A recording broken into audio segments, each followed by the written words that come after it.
This is a fantasy romance story called Thorns of the Forgotten Prince. Synopsis. Azael is a prince from a magical realm called the Fae Lands. He broke the rules of his world by falling in love with a human woman, Liora. But their love ended in tragedy when she was killed by his own father for not having royal blood. Heartbroken and lost, Azael's magic spirals out of control during a moment of grief and accidentally pulls him into the human world. He wakes up in a place he doesn't recognize, with no powers, no way home, and no idea how the modern world works. Then he sees a woman who looks just like Liora, but she's not. Her name is Rhea. She runs a small bar, doesn't take nonsense from anyone, and has no clue how her life is about to change. They're two people from different worlds, tied together by a painful past, and something much deeper that neither of them can explain. Azael's point of view. The blood was still on my hand. Not hers, not mine, but my father's. The bastard king, the tyrant who wore his crown like a collar for the gods, the man who slit her throat with a blade carved from the bones of traitors, and then made me watch her die. Liora. I don't remember screaming. I remember silence. That deep, shaking kind that steals all the sound from the world. Her body crumpled in my arms. Warm 1 second, gone the next. That was the day my magic turned to ash. That was the day I stopped being a prince. I disappeared into the ruins of the Fae Lands, and no one dared follow me. Not the guards, not my cousins who toasted her death, not even the priests who once whispered my name like prophecy. I lived in the bones of forgotten castles. I slept beneath trees older than time. I chased shadows and drank rainwater and begged the gods to kill me. They didn't. They watched. Like they always do. And then came the storm. It wasn't natural. Lightning and blue fire, wind that howled in voices I didn't recognize. I stood on the edge of the cliffs, staring into the mouth of it like it owed me something. My last memory was of the forest and silence. Then everything shattered. I landed on stone, hard, humming stone that buzzed beneath my palms like it was alive. The air was thick with poison, smoke, metal. The smell made my stomach twist. Above me, 100 glowing lights blinked against black towers that clawed at the sky. Loud beasts roared by, some with 2 eyes, some with none, all made of metal, moving faster than any horse. I tried to stand, but my limbs shook. The world was spinning. A scream blasted nearby, not human, not animal, some kind of sound trapped in the belly of the beast. What in the gods' names was this place? A woman nearby gasped, clutching a paper cup and dragging a small child away from me. The child pointed. "Mommy, is he an elf?" The mother hissed, "Don't stare, sweetie." I blinked, my mouth dry. I tried to speak, but the language around me twisted, sharp and unfamiliar. People rushed past. Some walked while staring into glowing rectangles. Others had strange cords in their ears, speaking to no one. None of them had noticed how out of place I was. Or maybe they did, and didn't care. I touched my ears, still pointed, still mine. "Yo, is he part of that new fantasy movie?" someone said behind me. "Those ears look real as hell." I turned, confused. A group of young women stood on the sidewalk, eyes wide. "He's hot, though," one of them muttered. "Like, freaky hot." I didn't understand the words, but the tone, that I recognized. Heat rushed up my neck. "Hey, man, what kind are you from?" another voice called. More laughter, more flashing lights. I backed away. This wasn't my realm. These people, these creatures, they dressed in fabrics too tight, too bright. Women in shoes like stilts. Men with hair like peacocks. No weapons, no honor marks, no magic. I walked. Slowly at first, then faster. The glowing symbols above buildings made no sense. I passed one that smelled of cooked flesh and sugar, another with music so loud I felt it in my ribs. A man in an apron shouted from behind a counter, "Hey, you gonna order, loiter?" I didn't answer. I didn't know how. A woman bumped into me, her drink spilling on my cloak. "Watch it, cosplayer." "Cosplayer?" I whispered, my tongue foreign in my mouth. I stepped into the middle of the road. The beast roared, its lights blinding me. It skidded to a halt inches from my legs. The driver inside, it was a man, I think, leaned out and shouted, "What the fuck are you doing? Get out of the road." I didn't move. His words were sharp, brutal, like a dagger pressed to my throat. I didn't understand all of it, but the rage, yeah, I knew rage. That never changes. Another beast behind him honked, and another, and another. Their sounds slammed into me like war drums. Lights flashed, horns screamed, people cursed. I stumbled back, but not far enough. A heavy hand gripped my arm. "Sir, step aside now." A man in black, emblems on his chest, shiny belt, a weapon at his hip, but not a blade. I looked at him, eyes wide. "Where, am I?" He frowned. "Are you under the influence? Do you have an ID?" "ID," I echoed. He sighed, pulling something out. A metal cuff. I pulled back. "I don't want to fight you," I said quietly. "Then don't," he said. "But you can't stand in the road, and you sure as hell can't harass traffic." Another officer joined him. Is he talking in riddles or something? Looks like a LARP guy who lost his group, the first muttered. Might be off his meds. They moved closer. My chest tightened. I didn't want to hurt them, but my instincts kicked in. That's when I saw her. Across the street, arguing with a man holding a clipboard. She had braids tied into a high bun, gold hoops in her ears, and fire in her voice. I said I'm not paying for damage I didn't cause. The man gestured toward a white beast with a dent. She rolled her eyes, arms crossed, numb. I couldn't breathe. It was Liora's face. Not gentle, not soft, but hers. And this time she wasn't in silk. She wore ripped jeans and a tank top that hugged her curves like second skin. No crown, no magic. She was real. She was angry. The officers pulled at my wrists, but I didn't look away. I couldn't. The officers' voices were loud. Not like warriors barking orders, loud in a careless way, like I was a problem they wanted to get rid of. The cuffs clicked cold around my wrists. Metal, not iron, thank the gods, but still foreign. My skin prickled where they bit into it. One of them muttered into a black box clipped to his shoulder, speaking to someone I couldn't see. Magic stone? No, it didn't hum. Didn't pulse, just spat his voice into the air. I barely heard him. My eyes were locked across the street. She was still there. Her words sliced through the air, sharp and certain. The man with the clipboard kept gesturing to the dented beast beside him. She didn't flinch. She stood her ground like a warrior queen without a sword. I wanted to go to her. To... what? Tell her she had a face that didn't belong in this world? That she was the echo of a woman whose death burned my soul? She wouldn't believe me. The officer tugged at my arm. Let's go. I need... My voice cracked. I need to speak to her. The man snorted. Yeah, you need a lawyer, buddy. I dug my heels into the ground, refusing to move.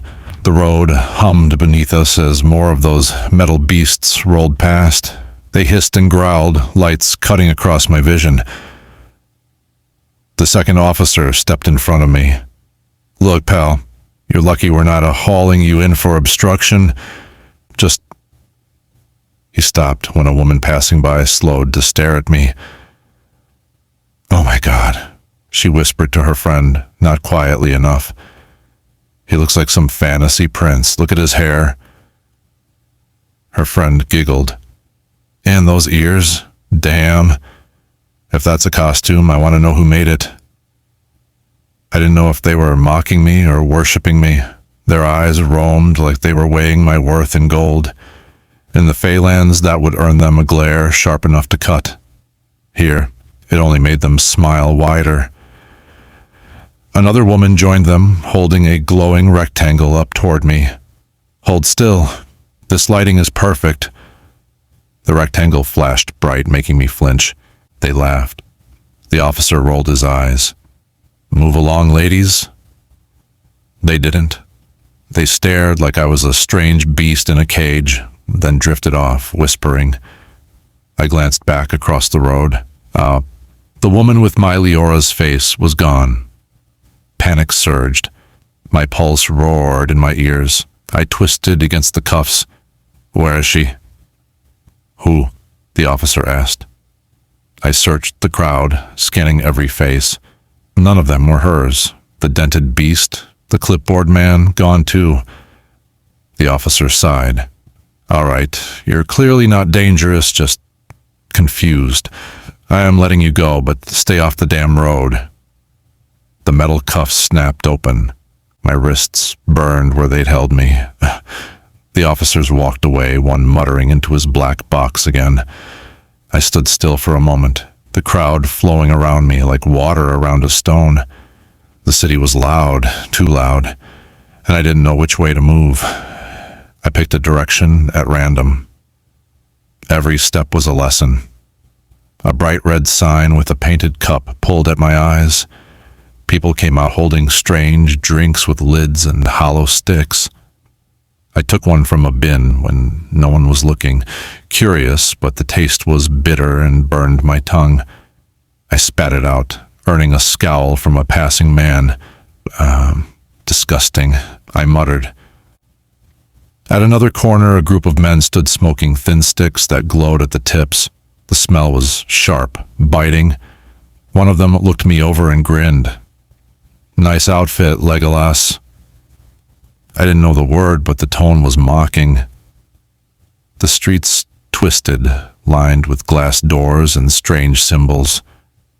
I caught glimpses of myself in reflective walls, cloak still hanging heavy around me, boots caked with mud from my world. I looked like I belonged to another life, because I did. And then faint over the noise, I heard her voice. It came from ahead, somewhere beyond the crowd. I pushed forward, weaving through bodies until I saw her again. That woman, standing outside another building, arguing with two men. Her hands moved as she spoke, sharp gestures cutting the air. I froze, hidden in the shadow of a doorway, watching. She was fierce, alive, real in a way this world wasn't. And I knew with a certainty that burned in my gut that fate didn't drag me here for nothing. I stood in the doorway's shadow, my heartbeat pounding so hard I'm sure people heard it over the noise. Rhea's voice was sharp enough to cut through the crowd, but it wasn't shrill. It was precise. Every word landed where she wanted it to. The two men facing her didn't stand a chance. One was leaning back, palms raised in surrender, while the other kept trying and failing to speak over her. I should move, speak to her. My foot shifted forward, and someone slammed into my shoulder. "Watch it," the man growled, not even looking back before disappearing into the crowd. I gritted my teeth. These people moved like ants, fast, directionless, too many at once. My body wanted to push through them the way I would in my world, elbow first, claiming space. But here their glares were sharp enough to warn me off. When I looked back toward Rhea, my chest clenched. She was gone. Not again. I stepped out from the doorway, scanning every direction. She reappeared a moment later, striding toward a set of glowing doors. People pushed in and out of them constantly, carrying drinks in one hand, holding little black slabs in the other. I followed. The doors were magic. I was sure of it.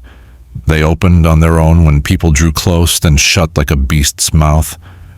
I hesitated, watching the gap slide open and closed. No hinges. No sound of chains or pulleys.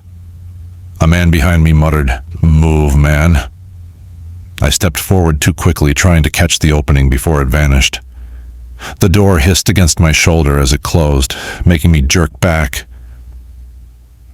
The man sighed, pressed a small rectangle against the wall beside the door, and it opened again. He slipped inside without a glance. I waited for the gap, then darted in after him. The air inside was thick with the smell of beer, fried food, and too many people packed into too small space. Music thumped in my chest, a steady beat I couldn't place.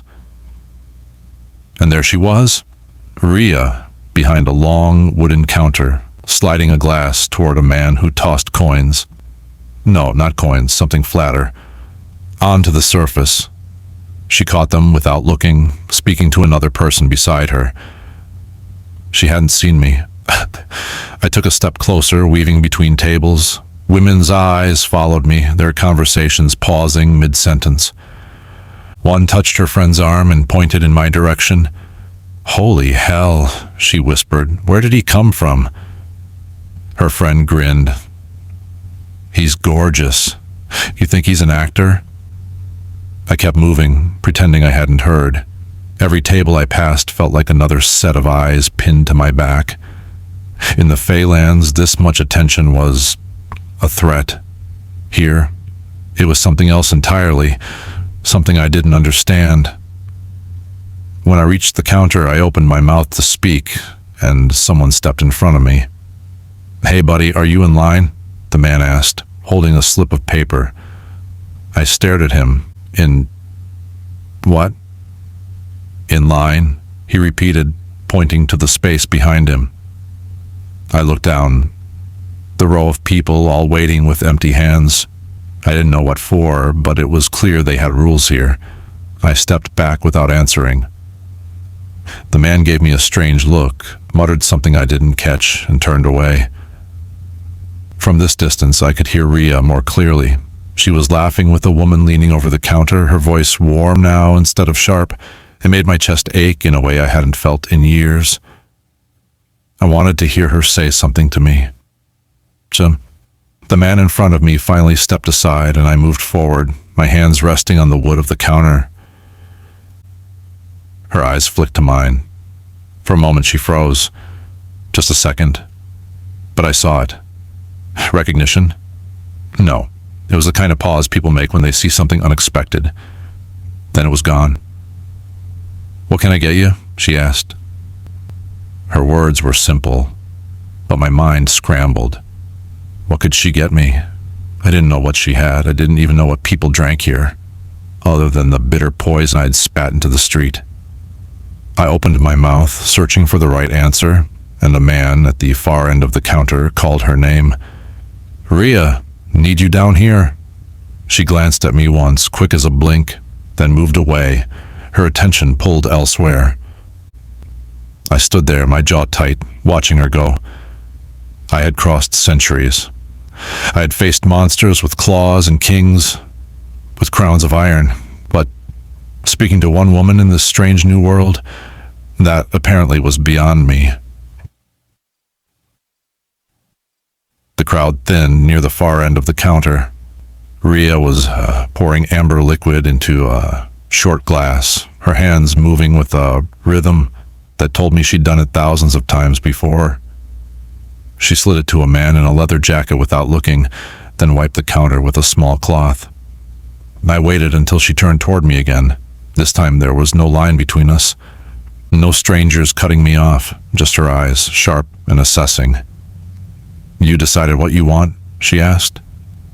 Her voice wasn't cold, but it wasn't warm either. She was testing me, I could tell. "I want..." The words caught in my throat. How could I explain that what I wanted wasn't a drink, but the truth?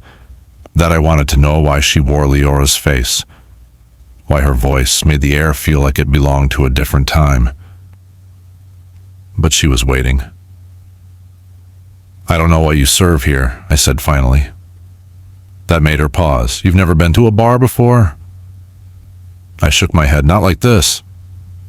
Her mouth twitched, like she wasn't sure if I was joking. "All right, so what do you drink? Beer, whiskey, wine?" The first word I knew. Beer. The foul liquid I'd already tasted in the street. The others meant nothing to me. "What do you recommend?" She narrowed her eyes, then reached for a tall glass and filled it with something dark and rich. Foam rose to the rim as she slid it toward me. "Try this. It's on the house. If you hate it, I'll make something else." I lifted it, sniffing the surface. The scent was bitter, but not as offensive as before. I took a sip, letting the taste settle. It was smoother, with a faint sweetness under the bite. "It's better," I admitted. Her gaze flicked over me again, lingering on my ears. "Are you in costume or something?"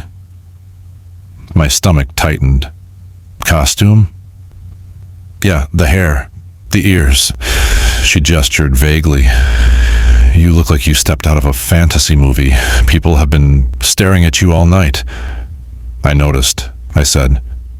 And I don't know why. That earned me a laugh. It was short, but it reached her eyes this time. "Because you don't look like you're from here, not this town, not this decade." She was closer now, leaning her elbows on the counter. "So, where are you from?"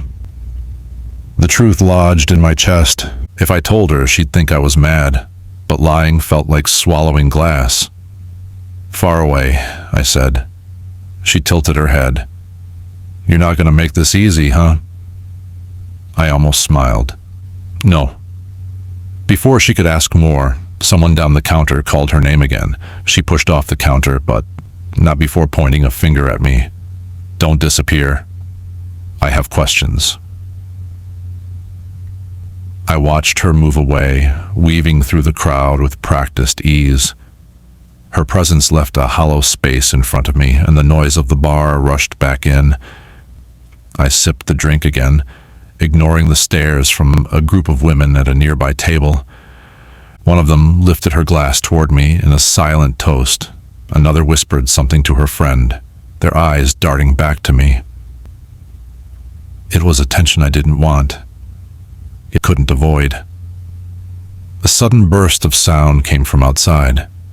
The blaring horn of one of those strange wheeled machines. I glanced toward the window where flashing lights painted the street. People pressed closer to the glass, murmuring. Curiosity pulled me toward the door. Outside, the night air was cool, carrying the scent of rain. A row of the machines lined the street, lights glaring. People were shouting, waving their arm. And there she was. Rhea stood in the middle of the road, hands on her hips, arguing with a man in a uniform. Cars honked around them, drivers leaning out of windows to yell. She didn't flinch. The uniformed man gestured for her to move, but she stood her ground, pointing towards something behind him. I stepped closer, my mind racing. She didn't know me, didn't know the truth, but watching her face down the stranger refusing to back down, it was like seeing Liora again, for just a breath. I didn't hear the footsteps behind me until a firm hand landed on my shoulder. "Sir, you can't be in the road," a voice said. I turned to see another man in uniform. "Why not?"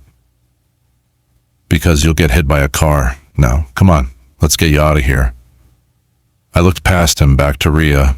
Her voice rose over the noise, and for a moment our eyes met.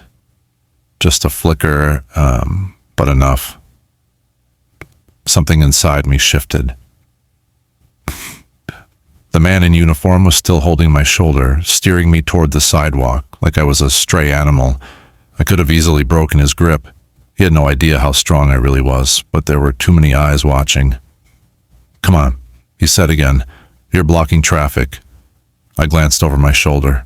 The strange metal beasts with glowing eyes were lined up in a row, some growling in place, others screeching in protest. "These creatures," I said slowly. "They can't pass unless I move." The man gave me a strange look. "They're cars. And no, they can't drive through you unless you want to get run over." I stopped walking. "Run over? Hit? Crushed? Hurt bad? Maybe dead?" His grip tightened. "Now? Sidewalk. Now? Dead." The word was familiar enough, but the idea that these rattling machines could kill a man simply by rolling over him. What sort of world had I stumbled into? Then I heard her voice again. "I told you I didn't block the damn road. That idiot in the truck swerved first." I turned. Rhea was still in the middle of the street, glaring at the other uniformed man, like she could set him on fire by will alone. Her hair caught the streetlight, and her hands moved as sharply as her words. The man with me tried to push me forward again, but I pulled my arm free and stepped toward her. The officer she was arguing with noticed me first. "Hey, you, off the road." But Rhea's eyes had already locked on mine. She rubbed her forehead. "You again?" I stopped a few feet from her, ignoring the noise around us though. "Are you in danger?" I asked. She blinked, caught off guard. "What? No. Well, not unless you count dealing with idiots as dangerous." The uniformed man sighed. "Ma'am, is this guy with you?" Rhea hesitated. Her gaze swept over me. The unfamiliar clothes, the hair, the pointed ears everyone kept staring at. I could see the decision form in her eyes. "Yeah," she said finally. "He's with me."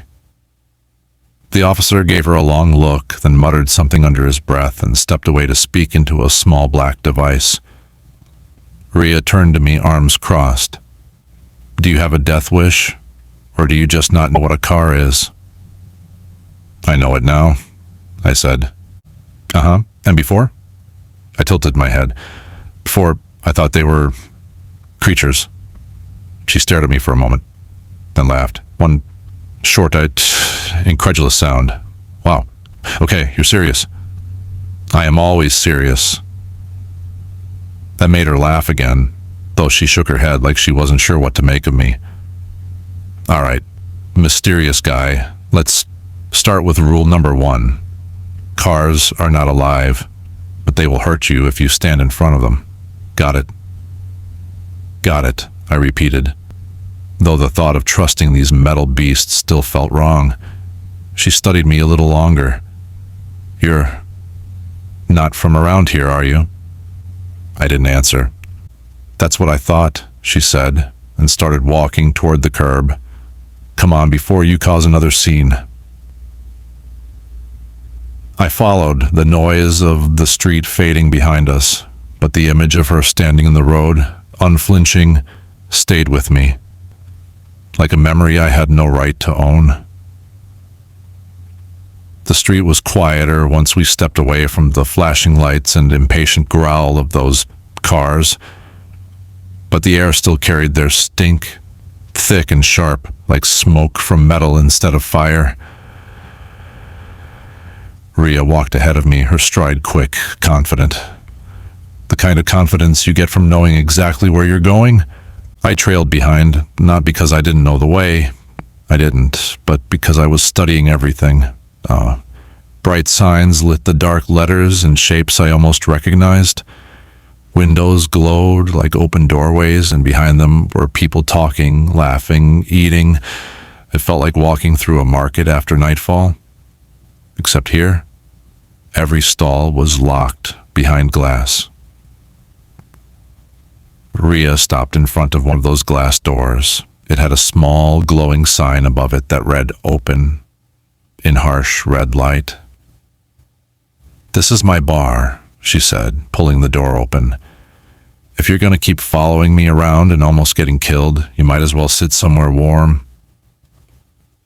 The moment I stepped inside, heat wrapped around me. It smelled strange, bitter, sweet, and sharp all at once. I took in the polished wooden counter, the rows of bottles glowing like trapped jewels, and the strange music humming from somewhere unseen. A few people looked up when we entered. Their eyes went to Rhea, then slid to me and lingered. One man raised his eyebrows. Two women whispered to each other. I caught words like costume and movie set. "Take a seat," Rhea said, pointing toward a stool by the counter. I lowered myself onto it, the smooth surface cold under my palms. She moved behind the counter and set down a small stack of round discs, flat and shining like coins, but too light to be metal. "What are those?" I asked. "Coasters." She smirked. "They're for drinks, not for you to put in your pocket." I wasn't going to. I stopped, realizing I probably would have. Thought so," she said, reaching for a glass. "What do you drink?" "Water," I said instantly. "Clean water." That earned me another smirk. "You're a cheap date." She poured it from a tall, clear container into the glass and slid it toward me. I picked it up carefully. The glass was cold and the water colder. I drank, the taste sharp and clean, but with a faint tang that was different from the streams in the Fae Lands. "What's your name anyway?" she asked. "Azael." Her eyebrows lifted. "That's different. Not from around here, huh?" "No." "Where then?" "Far away," I said. She leaned against the counter, studying me. "Yeah, you've already told me that. You've got the look, and the ears." Her gaze flicked upward. "Are they real?" I met her eyes. "Yes." "Uh-huh. And I suppose you're going to tell me you're an elf or something?" I didn't answer. Her smirk faded into something more thoughtful, but she shook it off and poured herself a drink from one of the bottles. The liquid inside was amber again, the smell sharp enough to sting my nose. "What is that?" I asked. "Whiskey, it's strong." She took a sip, her eyes closing briefly before she set the glass down. "Definitely not for someone who doesn't even know what a car is." I almost bristled at that, but her tone wasn't cruel, just amused. "You really have no idea about anything here, do you?" she said.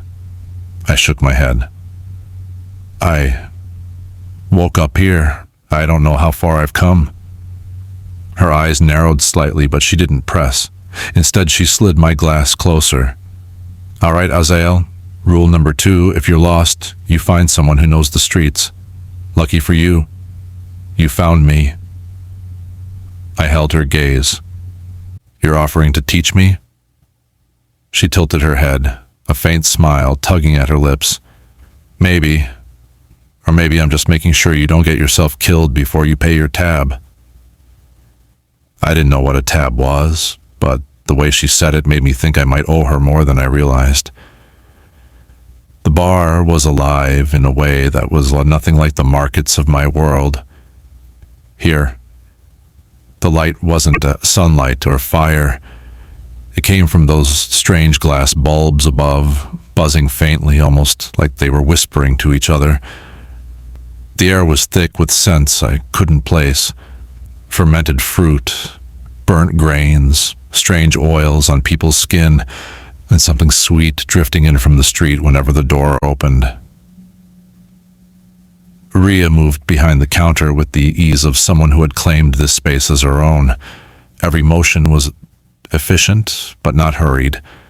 Her hands finding glasses without looking, her body slipping between bottles and taps, as though she'd memorized every inch of this territory. I kept my hands wrapped loosely around my glass of water, trying not to look too much like the lost man I was, but my ears kept catching fragments of conversation. "Who is he? Look at that hair. That's not a wig, is it? Bet he's part of some fantasy shoot. I'd watched that movie. The voices were low, but in the Fae Lands I'd been trained to hear a whisper in a storm. Their eyes burned into my back even when they looked away. Two women at the far end of the counter kept glancing over between sips of their glowing red drinks. One of them leaned toward the other, murmuring something that made both of them laugh softly. I'd seen that look before, on noble women at court, just before they decided whether a stranger was worth the game of pursuit. Rhea noticed too. "Don't let them fool you," she said under her breath as she passed in front of me. "They're harmless until they're not. Rule number 3, never let drunk flattery trick you into anything." I frowned. "Drunk?" She tilted her head, almost amused. "You've never heard the word?" "In my world, it's a state after too much fermented drink." "Same here," she said. "Except ours comes in more flavors than you could count, and most of them are worse than they smell." Before I could ask more, the door swung open, letting in a burst of cold night air. A man stumbled inside, his boots heavy against the wooden floor. His shirt hung open at the neck, and the smell of alcohol hit me before he even reached the counter. He leaned against it, squinting at Rhea. "Beer," he slurred. She poured it without comment, setting it in front of him. He turned his head toward me then, his eyes narrowing. "What's with the ears?" I froze. "Are they real?" he asked, leaning closer. "Or are you one of them actors? You know, those pointy-eared movie freaks?" Rhea's voice was sharp. "Leave him alone, Matt."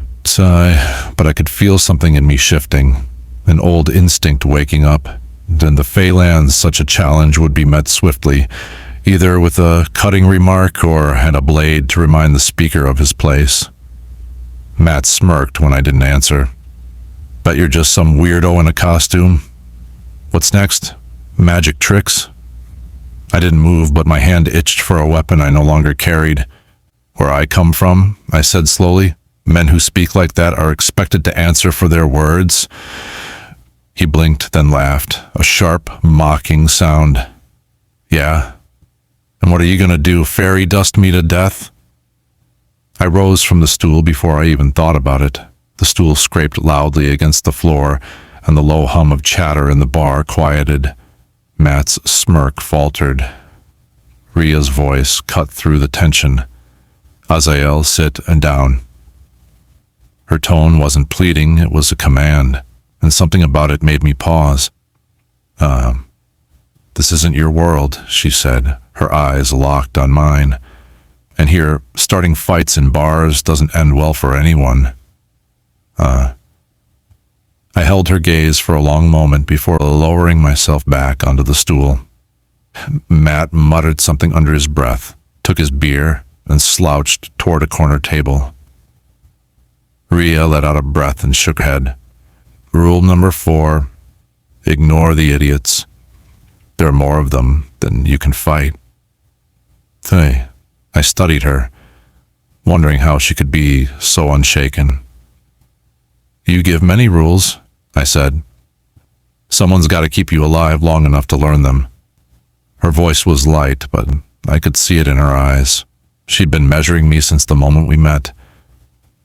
The bar noise slowly returned, but something had shifted between us. She poured herself another drink, sliding it across the counter. "Try it," she said. I took the glass, the amber liquid glinting in the warm light. I brought it to my lips and drank. It didn't smell like the one I had from the other bar. The burn hit instantly, sharp and hot, racing down my throat and into my chest. I coughed once, setting the glass down. Rhea's smile was small, but it reached her eyes. "Welcome to Earth, Azael." The burn of the drink still lingered in my throat, curling warm in my chest. I tasted many brews in the Fae Lands, spiced wines from the southern groves, honey mead aged under moonlight, but nothing like this. It was harsher, sharper, and the flavor didn't court the tongue, it attacked it. Rhea smirked at my reaction, then tapped the glass with one finger. That was whiskey. You sip it. You don't gulp it. I was not gulping, I said, evenly, though my eyes still watered. Right, she said, clearly amused. She reached beneath the counter and came up with a small, worn leather pouch. She emptied it onto the counter, spilling out strange, flat discs and colorful slips of paper. This, she said, spreading them with her fingers, is money. Coins and bills. You need it to pay for things, food, drinks, clothes, a place to stay. Without it, you're going to have a bad time. I picked up one of the coins. It was cool to the touch, stamped with a man's profile on one side and a bird on the other. The paper was softer, covered in printed faces and numbers. And if one does not have this money, she shrugged, then you work for it, or you beg, or you steal, but I don't recommend the last one. Laws here aren't like fairy tales. You get caught, you don't get a duel, you get a cell. Her eyes flickered up to mine when she said that, like she was testing me. I set the coin down. In my world, gold buys all things. I have none here. Then you're broke, she said simply, and being broke makes you desperate. Desperate makes you reckless, and reckless gets you dead. Her words were sharp but not cruel. She was giving me truths, the way an older warrior might give a recruit the rules of a battlefield. Behind us, the bar had settled into a rhythm again. Laughter, music from the box on the wall, the clink of glasses. But every now and then I felt it. Eyes on me, someone watching. At first, I thought it was just the women from earlier, but when I turned my head, I caught a flicker of movement near the far corner. A man in a hood, his drink untouched, pretending to study the table. Rhea didn't notice. She was busy showing me how the metal taps behind the counter worked, how one pull poured a golden drink into a glass, and how you had to tilt the glass to keep the foam from spilling over. You pull like this. Gentle, not all at once, she said, demonstrating. See? I nodded, though my gaze kept straying to the hooded figure. She went on. And that box over there, she pointed to a black square on the wall, plays music. It's all recorded. You pick a song. It plays through the speakers. No musicians needed. That part unsettled me more than the strange coins. Music without bard, without strings or breath. It was like bottled magic.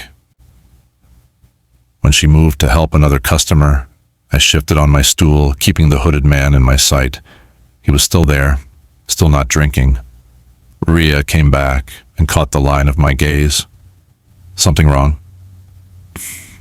I hesitated. That man, he watches. She glanced over casually, then back at me. Could be nothing. Could be trouble. Do you want my advice? Don't give him a reason to come closer. The problem was, men who lurked like that never needed a reason. Rhea leaned in a little, lowering her voice. Rule number 5. Most threats here don't announce themselves. They follow you home. They wait until you're alone. You pay attention. You live longer. I studied her face, sharp, certain, unflinching, and wondered how many times she'd had to live by that rule herself. By the time the night wound down, the hooded man was gone, or at least gone from sight. Rhea wiped down the counter, stacking glasses in the sink. You've got a lot to learn, Azael. Lucky for you, I'm a good teacher. Outside, the air was cold and still, but I could feel it. Somewhere in the dark, those unseen eyes hadn't stopped watching. The cold air bit at my skin the moment we stepped outside. It was quieter than before. Most of the noise from the street had faded, replaced by the hum of distant traffic and the soft hiss of wind through narrow alleys. But quiet didn't mean safe. In the Fae Lands, silence before dawn often meant predators were near. Rhea locked the door behind us, slipping the key into her pocket. You got a place to stay? She asked, already turning down the street. No, I said. She glanced at me over her shoulder, eyebrows raising just slightly. Then what's your plan? Sleep on a bench? I've slept in worse places, I replied. Her mouth twitched, like she wasn't sure if I was joking or not. Yeah, well, benches here aren't safe, and someone will steal your boots before sunrise. I followed her, my boots echoing softly against the wet pavement. The air smelled faintly of rain and something sharp, oil perhaps, or the metal of this world's strange machines. But underneath it there was something else. A presence. That same prickle I'd felt in the bar, the weight of eyes I couldn't see, was still there. Your hooded man from earlier, I said quietly. He's still following us. Rhea didn't look back. You sure? Yes. I could feel him the way I used to feel a shadow in the dark forest, too steady, too intentional to be random. He's keeping his distance, but he's there. Her pace didn't change, but I noticed the way her hand dipped briefly into her bag, not fumbling, checking. All right, she said. Rule number 6, if you know someone's behind you, don't stop. Don't give them the chance to get close unless you're ready to deal with them. I was ready. We walked 2 more blocks before she suddenly veered into a narrow alley between 2 tall buildings. It was shadowed, lit only by a single flickering lamp overhead. I followed, my ears catching the faint scrape of shoes on wet ground from behind. The moment we stepped halfway in, Rhea stopped and turned, her back to one wall. All right, she called into the dark. You've been on our trail since the bar. Why don't you tell me why before I call the cops? There was a pause, just long enough to confirm she was right. Then the hooded figure stepped into the lamplight. He wasn't human. Not entirely. Even under the dim light, I saw the faint shimmer of magic in his eyes. Subtle, but there. His features were sharp, too sharp, as though the bone beneath his skin didn't quite match the shape it was meant to hold. When he spoke, his voice was low, almost a growl. You don't belong here, Prince. My muscles tensed, my name, my title, spoken like a weapon. Rhea's eyes flicked between us. Prince? The hooded man ignored her. The Fae Lands burn, and yet here you are, drinking human whiskey and letting her walk beside you. I stepped forward, every instinct screaming for confrontation. Who sent you? He smiled, slow, deliberate. No one had to. Your magic's absence is a beacon. The longer you stay here, the easier you are to find. Rhea took half a step closer to me, her voice sharp. Okay, someone want to explain what the hell is going on? But my attention was fixed on him.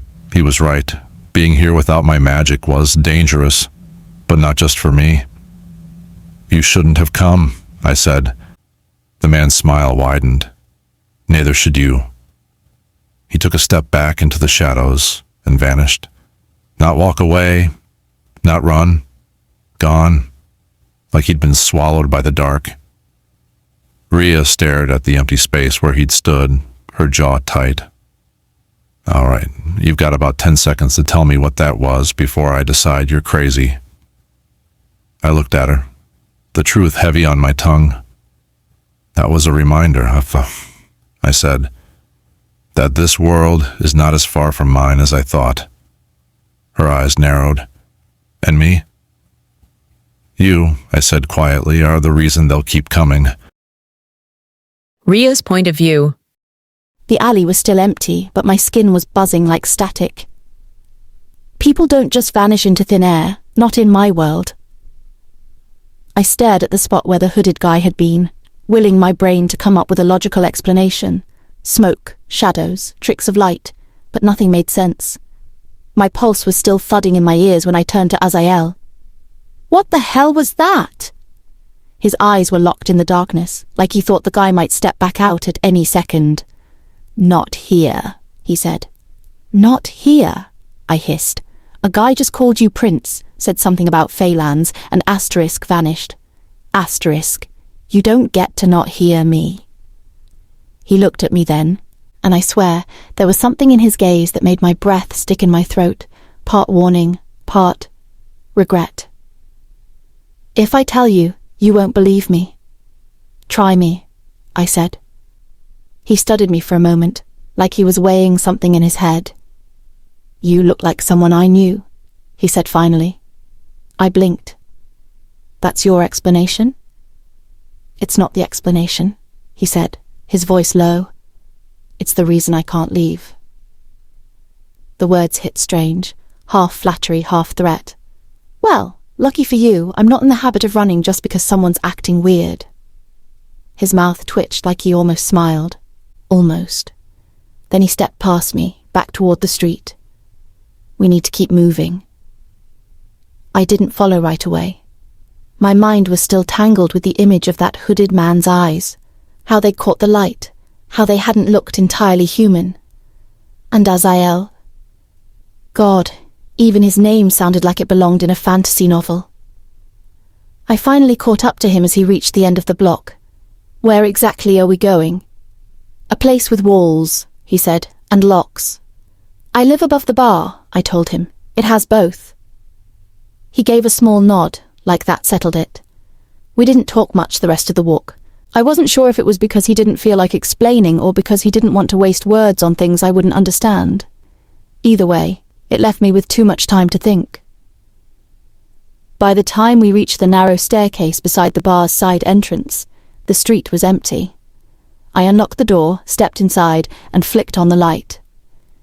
It wasn't much, just a small apartment with a couch, a kitchen barely big enough for one person to stand in, and a bedroom down the hall. But it was mine. Warm. Familiar. Azael stepped in behind me, his eyes scanning every corner like he expected trouble to be hiding in the shadows. You can take the couch, I said, tossing my keys on the counter. He looked at it like it was a strange piece of furniture he'd never seen before. You sleep on this? No, I said, grabbing a blanket from the hall closet. It's for guests, or in this case, guys who attract creepy stalkers with glowing eyes. That got me a sharp look, but he didn't argue. I handed him the blanket, then paused. Are you hungry? He hesitated, then nodded. Yes. I pulled a takeout container from the fridge and shoved it in the microwave. He stood by the window, watching the street like he expected the hooded guy to pop up again. When the food was done, I handed it to him. He eyed it like I'd given him a weapon, then picked up the fork and took a slow bite. He didn't say anything, but the way he kept eating told me enough. I leaned against the counter, arms crossed. You know, if you want me to believe all this stuff you're not saying, you're gonna have to give me something real. He set the fork down, meeting my eyes. Something real. Yes. He was quiet for a long moment. Then he reached up, swept his hair back, and pulled something from his ear. It wasn't jewelry. It was a shard of metal, shaped like a thin blade, and etched with symbols that seemed to shift when I looked at them too long. This, he said, is from the world I came from, and if that man finds it, it means he's not alone here. I stared at it, every instinct screaming that this was more than just some fancy prop. And what happens if he's not alone? Azael's eyes were dark, unreadable. Then you'll wish you'd run when you had the chance. The shard caught the light in a way that made the symbols seem alive, like they were shifting just to make sure I couldn't quite figure them out. I'd seen weird jewelry before, tourists who came through town wearing handmade stuff from festivals or Renaissance fairs, but this wasn't that. This thing felt wrong. Not in a dangerous way exactly, but in the way your skin prickles when you stand too close to a storm. I swallowed, forcing my voice to stay even. And you're telling me that guy in the alley wants this? He wants what it means, Azael said, which is that the barrier is thinning. I let out a dry laugh, because what else was I supposed to do with that?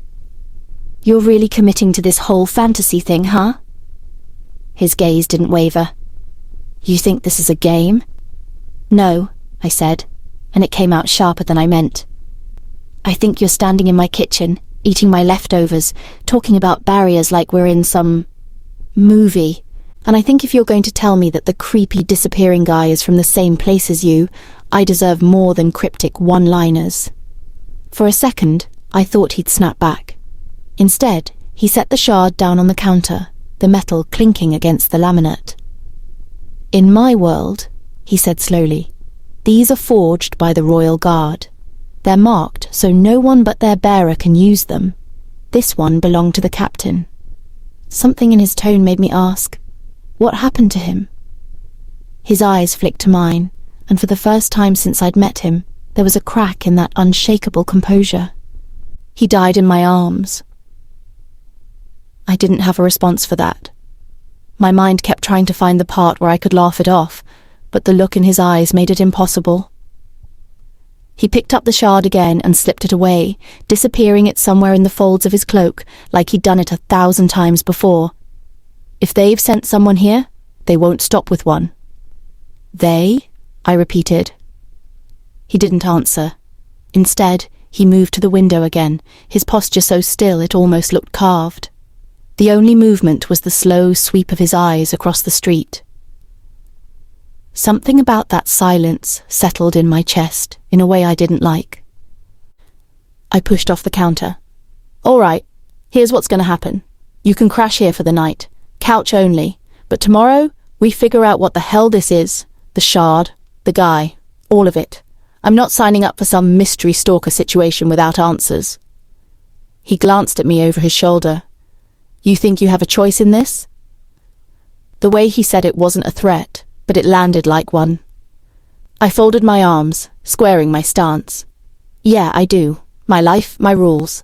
And rule number 1, if you're dragging me into danger, you damn well tell me why. For a moment, we just stared at each other.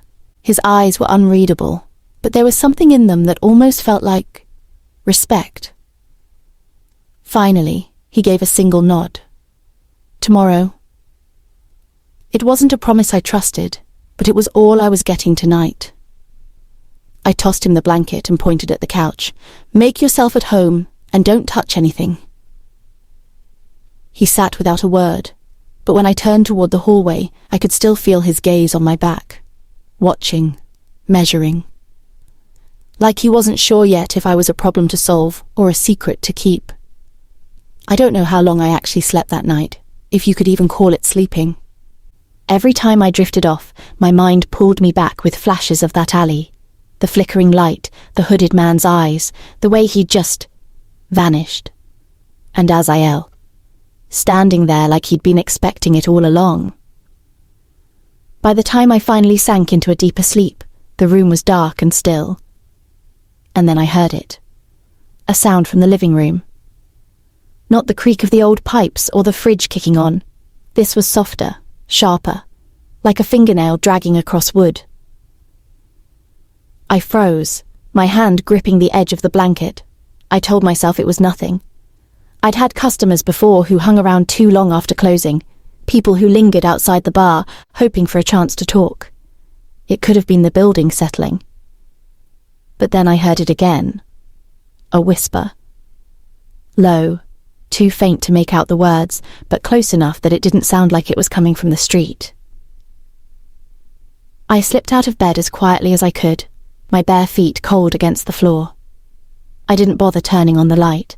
If someone was in my apartment, I didn't need to make it easier for them to see me. The living room was darker than the hallway, but I could just make out Azael's shape on the couch. He wasn't lying down anymore. He was sitting, his body still, head turned toward the window.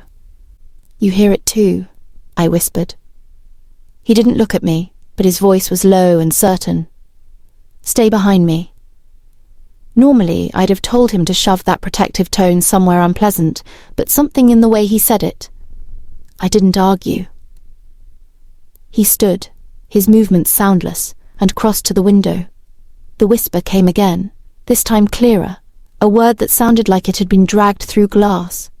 My skin prickled. Azael pulled the curtain back just enough to look outside. "What is it?" I asked. He didn't answer, not right away. When he finally turned to me, there was no fear in his face, just that steady, unreadable focus. "They've found us." Before I could ask who, there was a thud against the glass, not like a knock, more like something testing it. I took a step back, my heart beat loud in my ears. "If you're about to tell me this is normal in your world—" "It's not," he said sharply. Another thud, harder this time. The glass rattled. I reached for my phone, my thumb hovering over the screen, ready to call the cops, until I saw the look in his eyes. "Don't," he said. "You don't get to tell me." "They can't help you with this," he said, his voice low but unshakable. The whisper came again, and this time I heard it clearly. "My name." A chill ran down my spine. Whoever or whatever was out there didn't just know where I lived. They knew me. Azael's point of view. Her name on the wind was wrong. Not the sound of it. Rhea, but the way it was shaped. Drawn out, frayed at the edges, carried on something older than air. Whoever spoke about it wasn't standing on the street. They were inside the veil. I moved from the window, placing myself between her and the glass. She didn't see the shadow moving along the edge of the building, but I did. It wasn't walking. It was gliding, smoke wearing the suggestion of a body. "They can't help you with this," I told her, keeping my voice low. She didn't believe me yet. That much was obvious in the way her hand tightened around the glowing rectangle. She called a phone, but belief wasn't necessary. Survival was. The thing outside brushed against the window again. The glass flexed under the touch, not cracking but bowing inward, like it wanted to yield. Rhea flinched at the sound. I didn't. I'd heard it before, when wards were tested in the Fae Lands, when something not meant for the living pressed its weight against the barrier. "They know you're with me," I said. Her eyes flicked to mine. "Why me?" "Because you wear her face.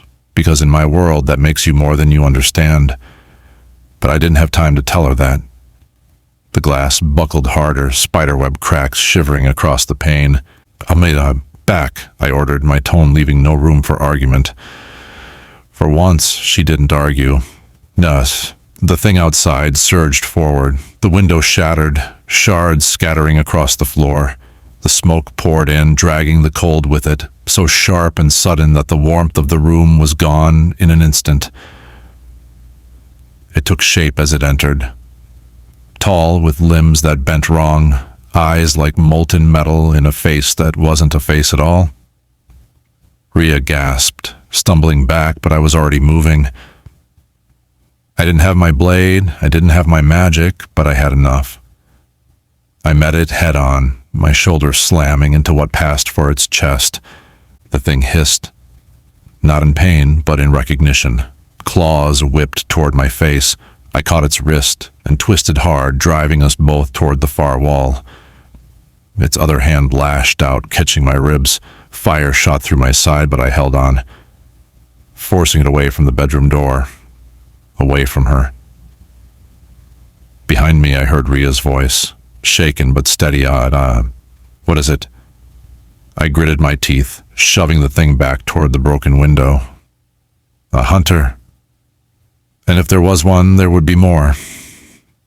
The hunter's strength was wrong for its size. Each movement faster than the body it wore should have allowed.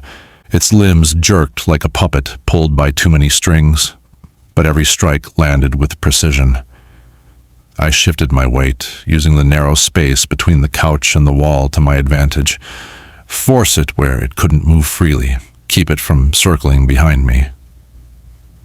It didn't fear the broken glass underfoot. The shards slid through the smoke that wrapped its form, barely touching whatever lay beneath, but the cold that bled from it was worse than steel. It numbed my hands with every contact.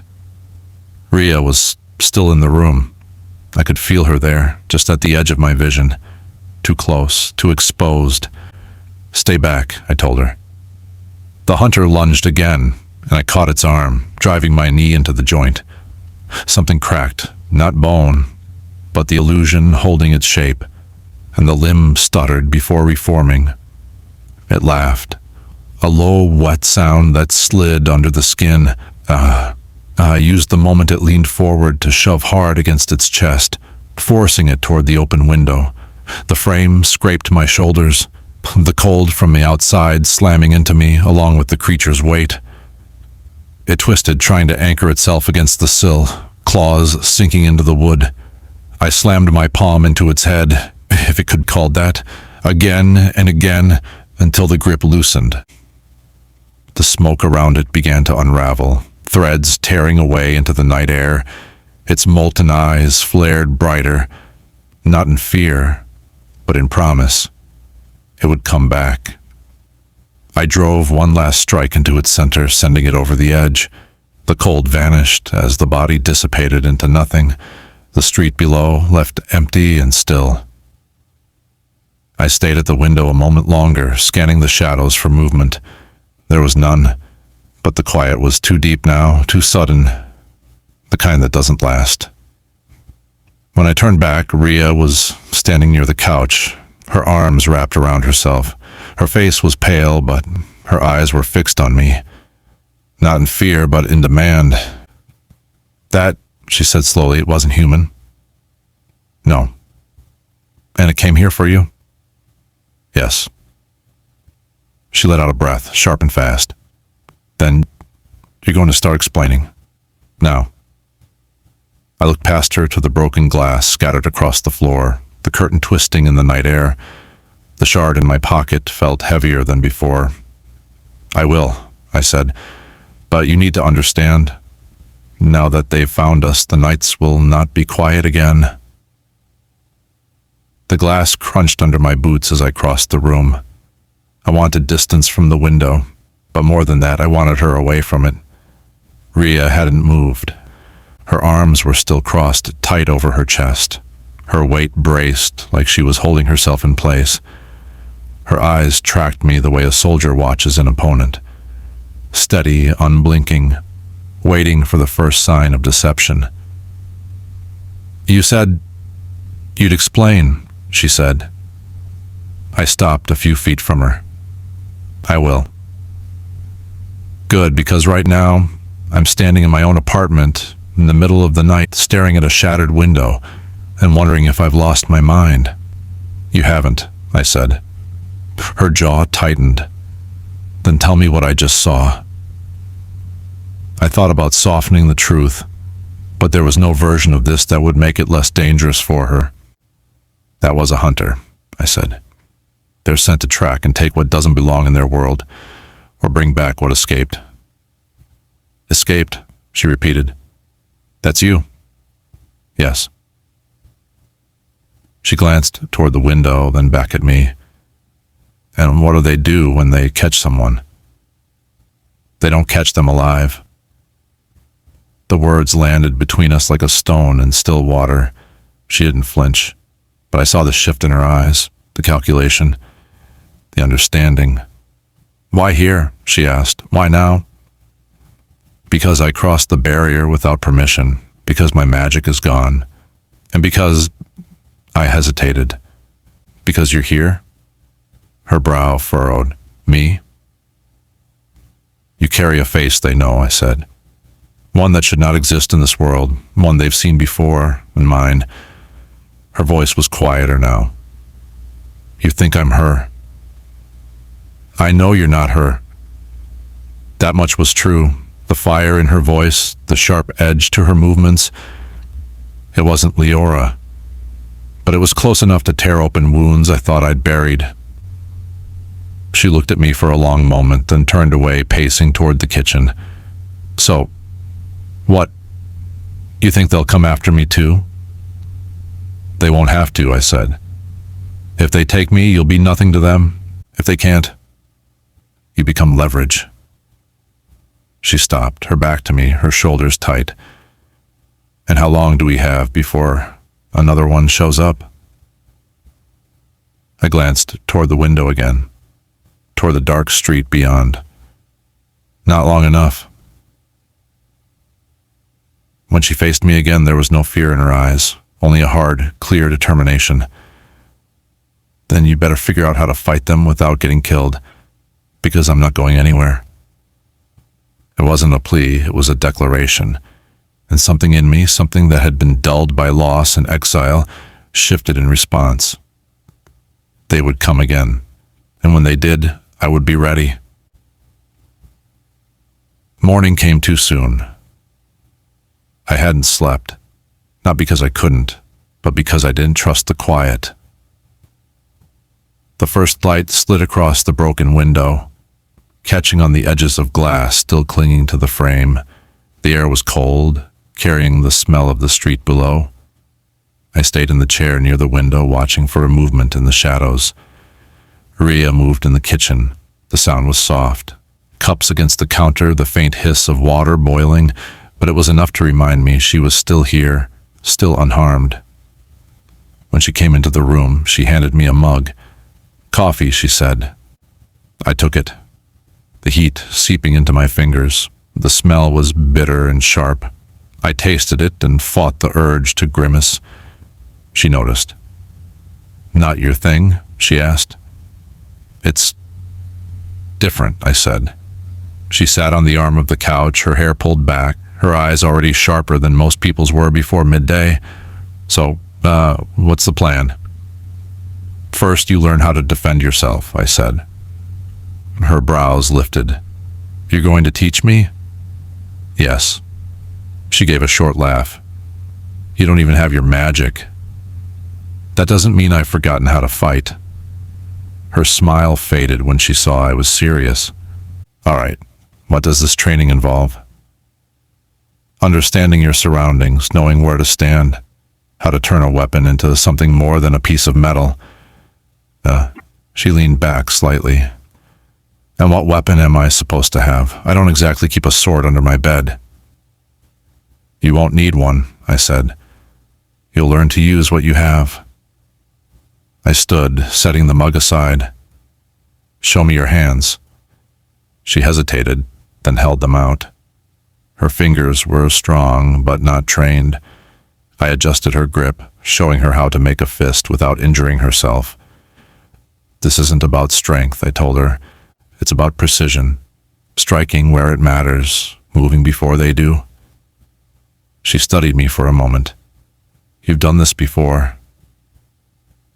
"Yes." My mind flicked to the training yards of the palace, the smell of steel and dust, the feel of a blade fitting into my hand like an extension of my arm. I have trained soldiers who didn't survive their first real battle. I won't let that happen to you. Her expression softened, just for a moment. "You sound like you actually care." I didn't answer. Caring was dangerous, but she wasn't wrong. I stepped back, giving her space. "We'll start here, then move outside when I know you can keep your balance. The hunters won't wait for you to be ready." She flexed her hands once, then nodded. "Fine. But if I'm doing this, you're explaining more about what we're up against." "I will," I said. And this time I meant it. The street was quieter in daylight, but I didn't mistake that for safety. Hunters preferred the cover of night, but the absence of darkness didn't mean they were gone, just meant they were waiting. We walked to a small empty lot a few blocks from Rhea's bar. The ground was uneven, patches of cracked pavement breaking into hard dirt. A chain-link fence ran along one side, the metal rusted but still standing. It would do. "Why here?" she asked. "Because there's space," I said, "and because no one's paying attention to it." She looked around, unimpressed. "Doesn't exactly, scream training ground." In my world, soldiers learn to fight in open fields, forests, deserts. If you can move here, you can move anywhere. She shrugged off her jacket, tossing it onto the fence, and squared up in front of me. "All right, show me what to do." I stepped closer, placing her feet shoulder-width apart. "Your stance is your foundation. If you lose it, you lose everything else. She tried to mimic mine, knees bent, weight balanced. I adjusted her shoulders, tilting her chin up so she wasn't looking at the ground. See your opponent, I said. Don't give them the chance to move without you noticing. She gave me a look that was equal parts defiance and curiosity. And what if my opponent moves faster than I can see? Then you stop them before they move at all. I moved her hands into position, showing her how to guard her head and center. She listened, but I could tell she was already thinking of ways to challenge me. Now, I said, try to hit me. Her eyebrows rose. Seriously? Yes. She threw a punch. It wasn't bad. Her form was better than most beginners, but it was predictable. I caught her wrist, twisting just enough to break her balance, then guided her arm back down. Too slow, I said. Her mouth twitched like she wanted to argue, but instead she tried again. This time she led with her other hand, quicker, sharper.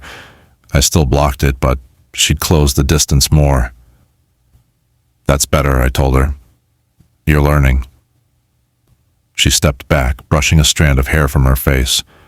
So when do I get to knock you off your feet? When you stop telegraphing your moves.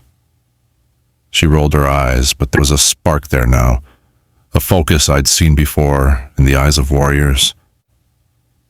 A gust of wind pushed through the lot, carrying the faintest trace of cold that didn't belong to this season. My attention shifted, my senses stretching toward the far side of the fence. Nothing moved, but the air was wrong. Rhea noticed my change in expression. What is it? Training's over, I said. Her brows drew together. Already? Yes. I glanced toward the shadow pooling under the fence. It was too dark for midday, and it was growing. We're not alone. The shadow bled upward, stretching into the shape of a man, though the word didn't fit. Its proportions were wrong. Arms too long, head cocked at an unnatural angle.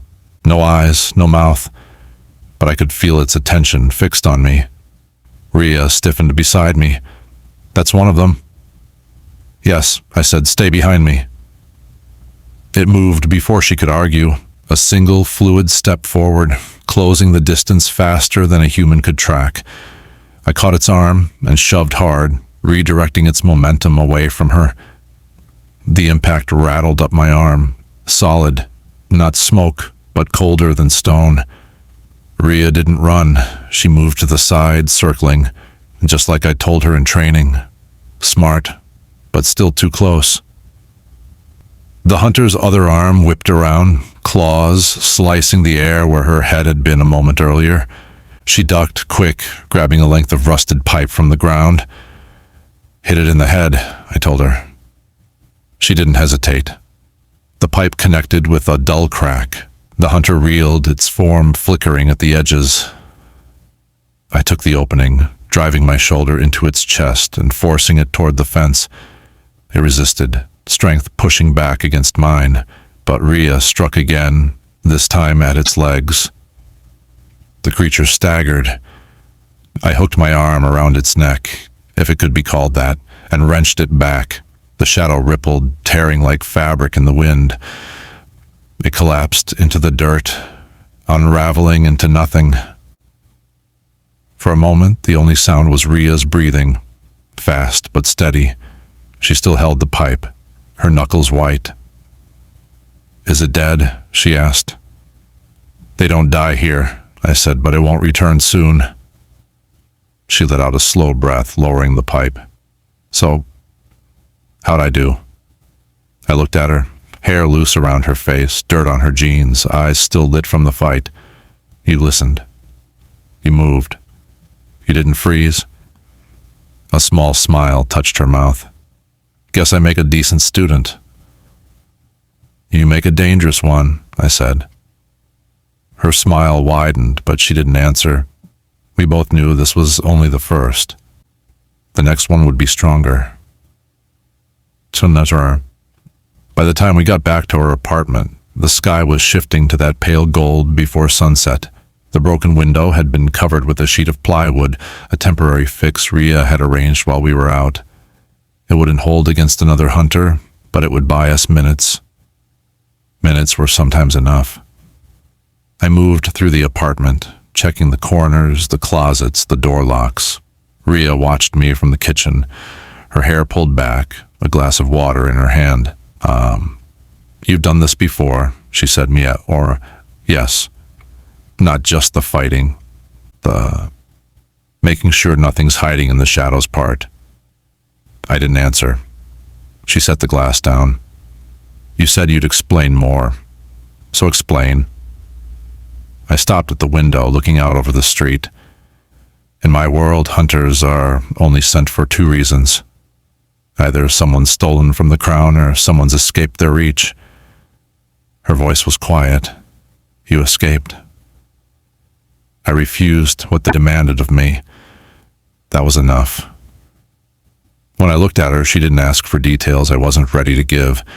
Instead, she nodded toward the pile of supplies on the table. String, nails, a handful of kitchen knives. So, these are our traps? For now, I said. We worked in silence for a while. I anchored string across the door frames at ankle height, while she sharpened the knives against the edge of a stone from her balcony garden. Her movements were steady, but there was an energy under them, a readiness that hadn't been there before. So, when the last trap was set, I stepped back to study the room.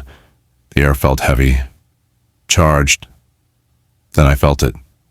Not the cold of a hunter, but something deeper. Older. It began as a pressure at the base of my skull, like a hand closing there.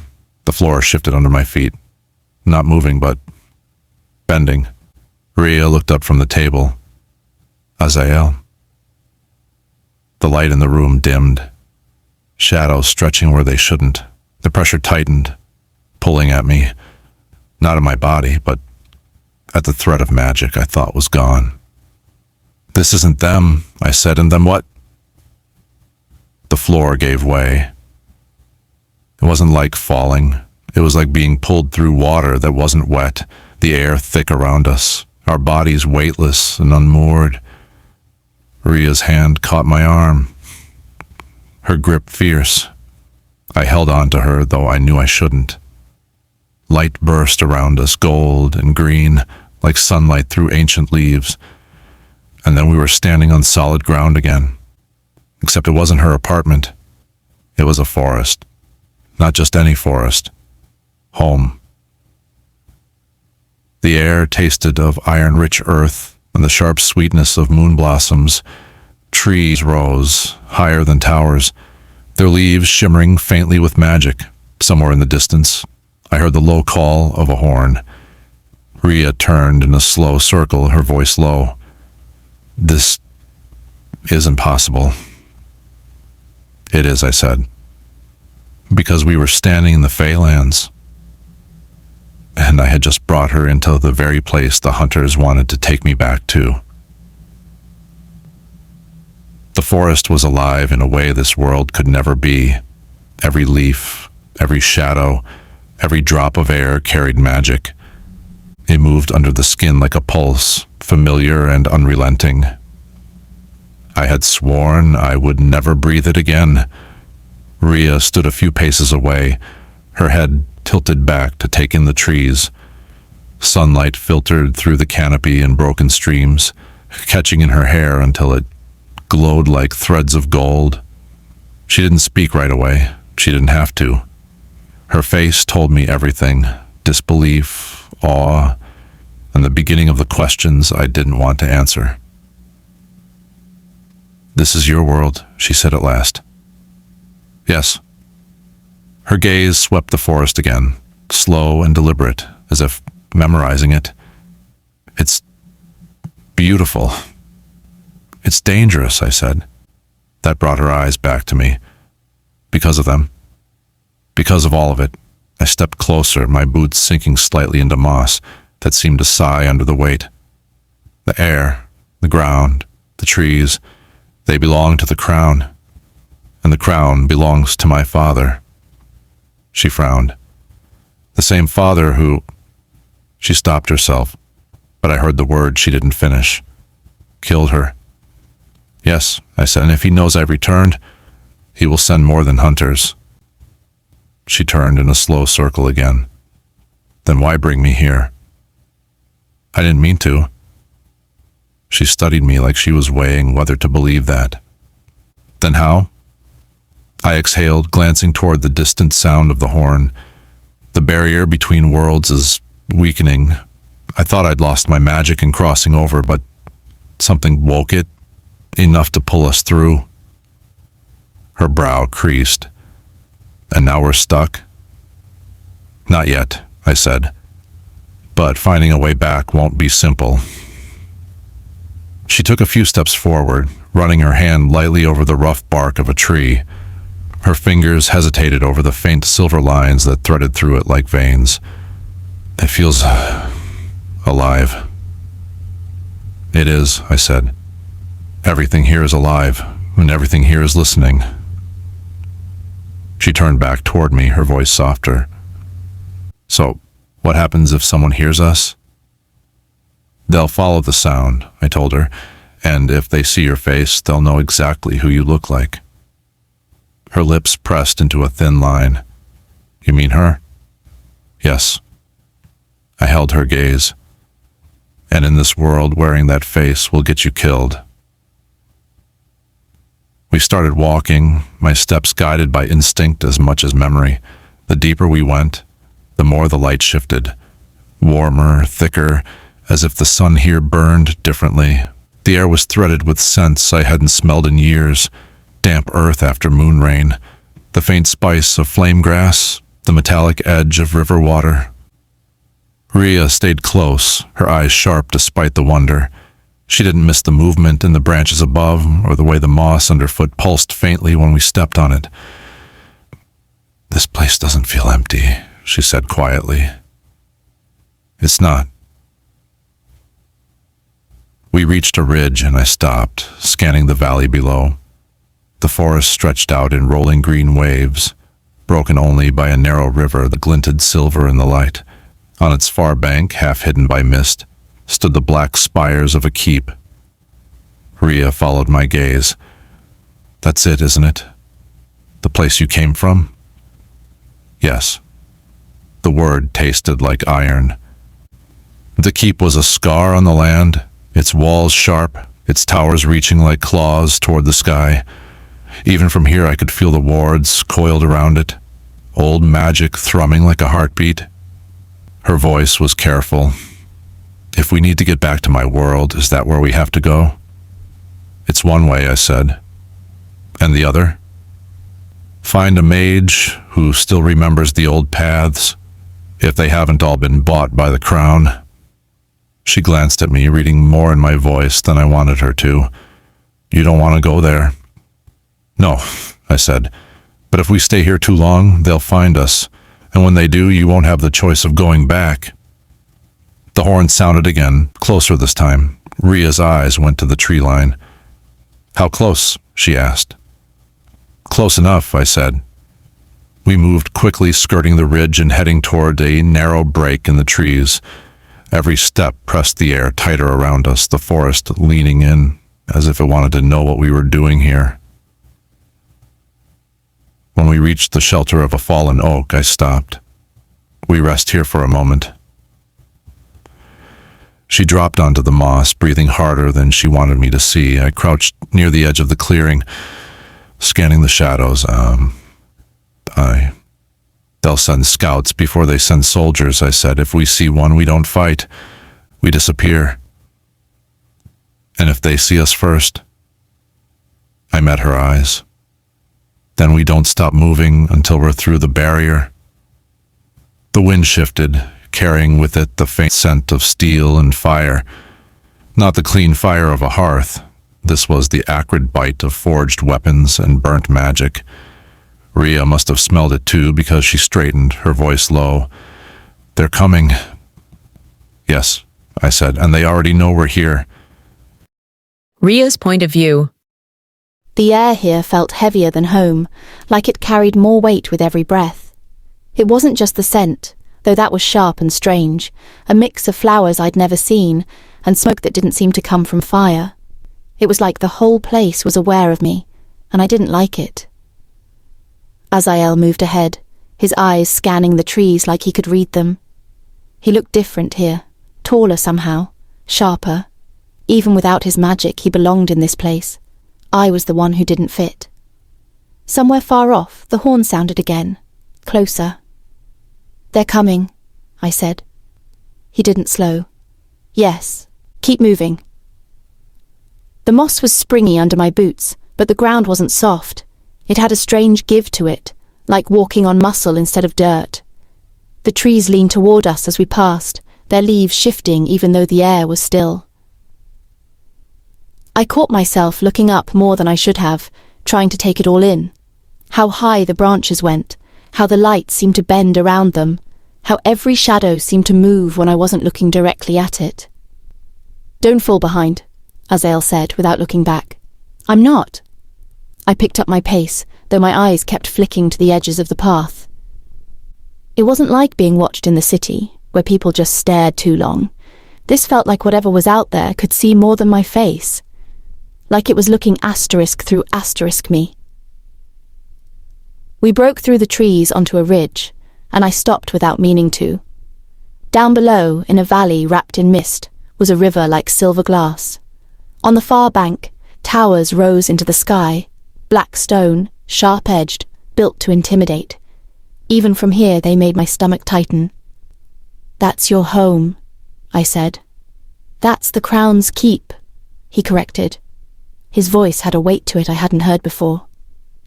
The horn sounded again, this time from the opposite direction. Azael's head turned sharply toward the sound. "How close?" I asked. He stepped to the edge of the ridge, scanning the tree line. "Too close." I didn't see them at first, not until the light shifted and a shape separated from the shadows below. Then another, and another. They weren't moving fast, but they were moving with purpose, their armor catching the sunlight in short, bright flashes. Even at this distance I could tell they weren't human. Azael turned to me. "We go down the far side, now." I didn't argue. The slope was steep, the ground slick with damp moss. I kept one hand on the trees for balance, my other arm braced against the strap of my bag. Every step felt too loud, too heavy, like it was announcing us. Halfway down, I made the mistake of looking back. The figures had reached the ridge we'd been standing on. One of them stopped, turning its head toward us in a way that made my skin crawl, too still, too exact. "They see us," I said. Azael didn't look back. "Run." We ran. The ground blurred under my feet, branches whipping against my arms. I heard the sound of armor behind us, the steady, unhurried pace of something that didn't need to rush because it knew it would catch us eventually. Up ahead, the trees thinned. Azael grabbed my hand and pulled me hard to the right, into a break in the rocks. The space was narrow enough that I had to turn sideways to fit, the stone cold against my shoulders. "Stay here," he said. "Wait." But he was already moving back toward the trees, vanishing into the green. The horn sounded again, much closer now, and the echo of it seemed to vibrate right through the rock. I pressed back against the wall, my fingers curled tight around the strap of my bag, and tried not to breathe too loudly. Somewhere out there, Azael was walking straight toward the people hunting us. The air in the rocks felt colder than the forest outside. My back was pressed to stone, damp seeping into my shirt, but I didn't dare move. Through the narrow gap I could see slivers of green. At first, there was nothing but the rustle of leaves and the faint echo of the horn. Then movement, shapes slipping between the trees with unnatural precision. The soldiers I'd seen on the ridge. Their armor caught the light in brief flashes, like polished obsidian, and every piece was edged with pale silver markings I didn't recognize. They weren't human. I'd guessed it before, but seeing them up close removed any doubt. Their limbs were too long, their posture too exact, their eyes, when they turned their heads, were the colour of molten gold. Azael stepped out from the trees ahead of them.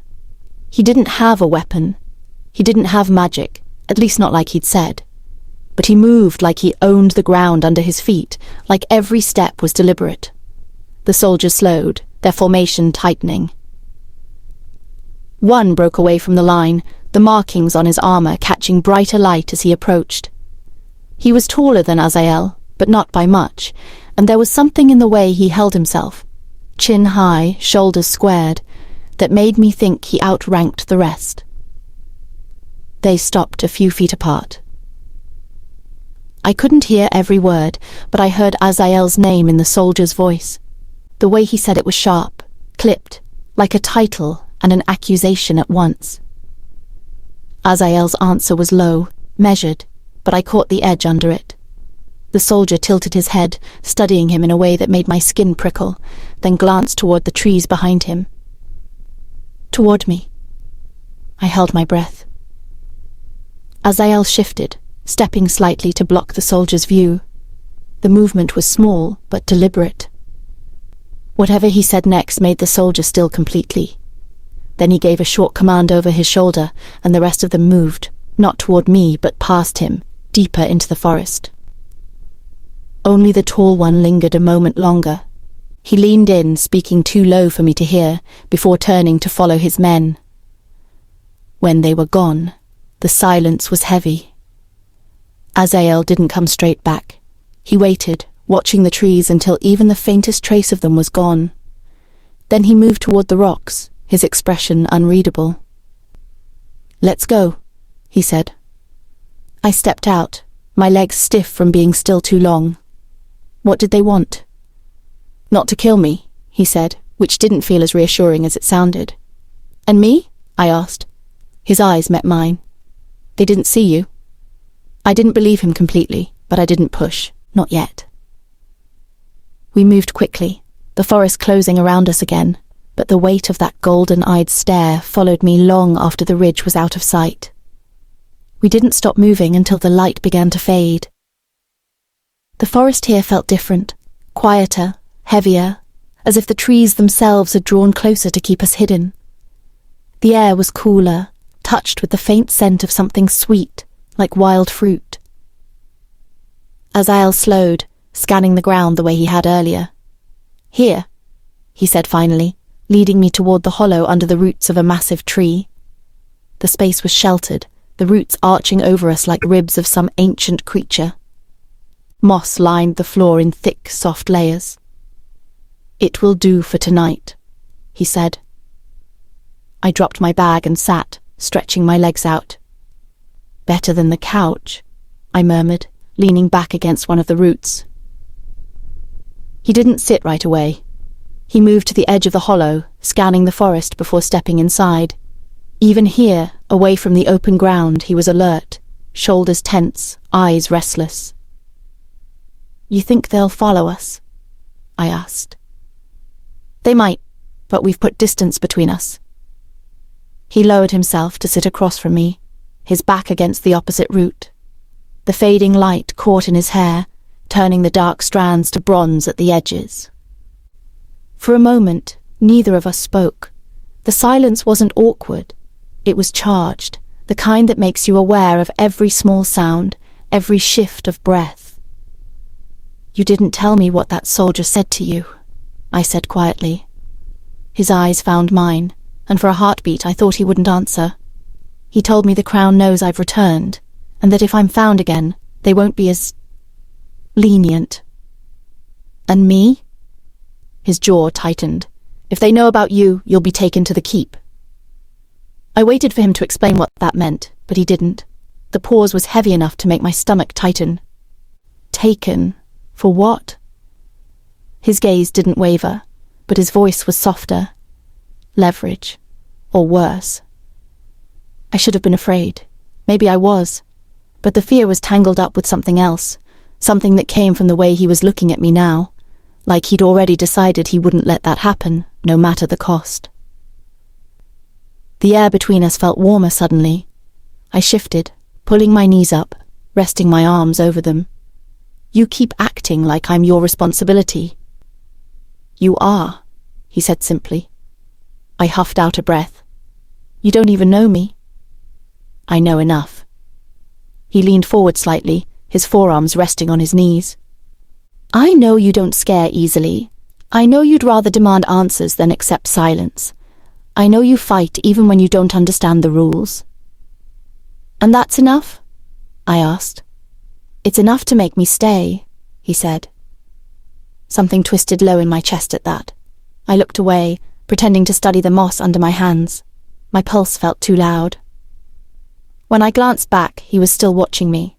His gaze was steady but not cold, not guarded. It was the first time I'd seen him without that wall between us. I'm not used to people looking at me like that, I said before I could stop myself. How am I looking at you? He asked. Like you. See me. Not just the way I look. For a long moment he didn't speak. Then he shifted, closing the space between us until the roots no longer separated us. He sat beside me, close enough that I could feel the heat from his body. You remind me of her, he said quietly, but you're not her, and that matters more than you think. I turned toward him, searching his face. Why? Because I can't lose you the way I lost her. The words hung in the air, heavier than the night settling around us.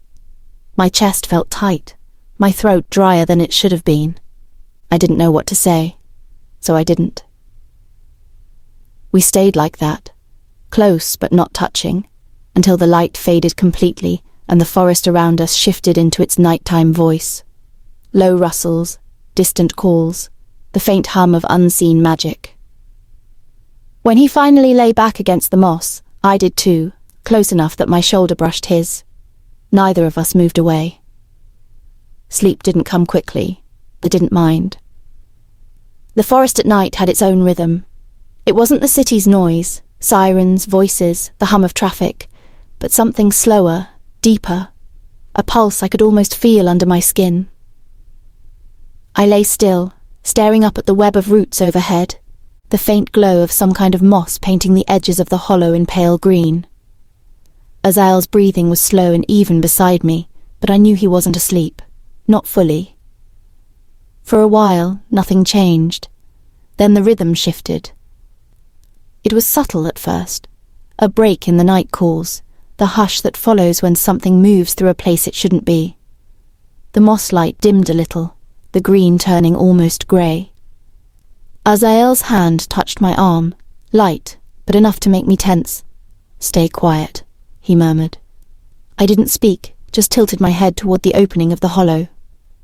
At first I didn't see anything, then the ground outside seemed to bend. The shadows stretched, curling in slow, deliberate lines toward us. They didn't look like smoke this time. They looked solid. Azael moved in one smooth motion, on his feet, between me and the opening. His voice was low, but the edge in it made my stomach tighten. They found us. The shadows pushed farther into the hollow, brushing over the moss without disturbing it. When they touched the root wall, the green glow bled away completely. Azael, I whispered. What is that? Not a hunter, he said. Worse. Before I could ask what worse meant, the air dropped in temperature so fast it stung my skin. The roots groaned, an actual sound, like wood straining under too much weight. A shape formed in the center of the shadows. Not a figure this time, but a door. Tall, thin, its edges pulsing faintly. The air around it was thicker, harder to breathe, like the moment before a storm breaks. That's a way out, I said, before I even realized the thought had left my mouth. It's a way somewhere, Azael corrected. The door shivered, and for a moment I saw something through it, just a flash, stone walls, torchlight, the echo of footsteps. The keep. Azael's jaw tightened. They're trying to pull us in. The shadows pushed forward again, and this time they reached us. The cold sank deep, straight to the bone. I tried to move back, but there was nowhere to go. Azael grabbed my hand, his grip like steel. If it takes one of us, it takes both. Before I could react, the shadows surged, swallowing the hollow hole. The green light vanished and the forest fell away. Azael's point of view. The stone under me was cold enough to burn. I opened my eyes to the dim light of a torch fixed high on the wall, its flame too steady to be natural. The air smelled of smoke and old iron, metal that had been forged and reforged until it carried the memory of every weapon it had ever been. We were inside. Rhea was beside me, still breathing evenly but not yet awake. The shadows had left her pale, her lips pressed into a faint line. I crouched, touching her shoulder lightly. Her eyes opened fast, sharp, and for a moment there was fear there. It faded when she saw me. "Where are we?" she whispered. I didn't need to answer. The walls told her. Smooth, black stone veined with silver, carved with patterns that weren't decoration, but wards, binding, watching. "The keep," I said. Her gaze swept the narrow room, taking in the single door, the lack of windows. "We didn't walk here. They pulled us through." Her brow tightened. "Why?" "Because the crown wanted me alive. Because they wanted her more. But I didn't say that aloud. The door opened before I could speak again. The hinges didn't creak. Nothing in this place made unnecessary noise. The guard stepped in. Armor like the ones on the ridge.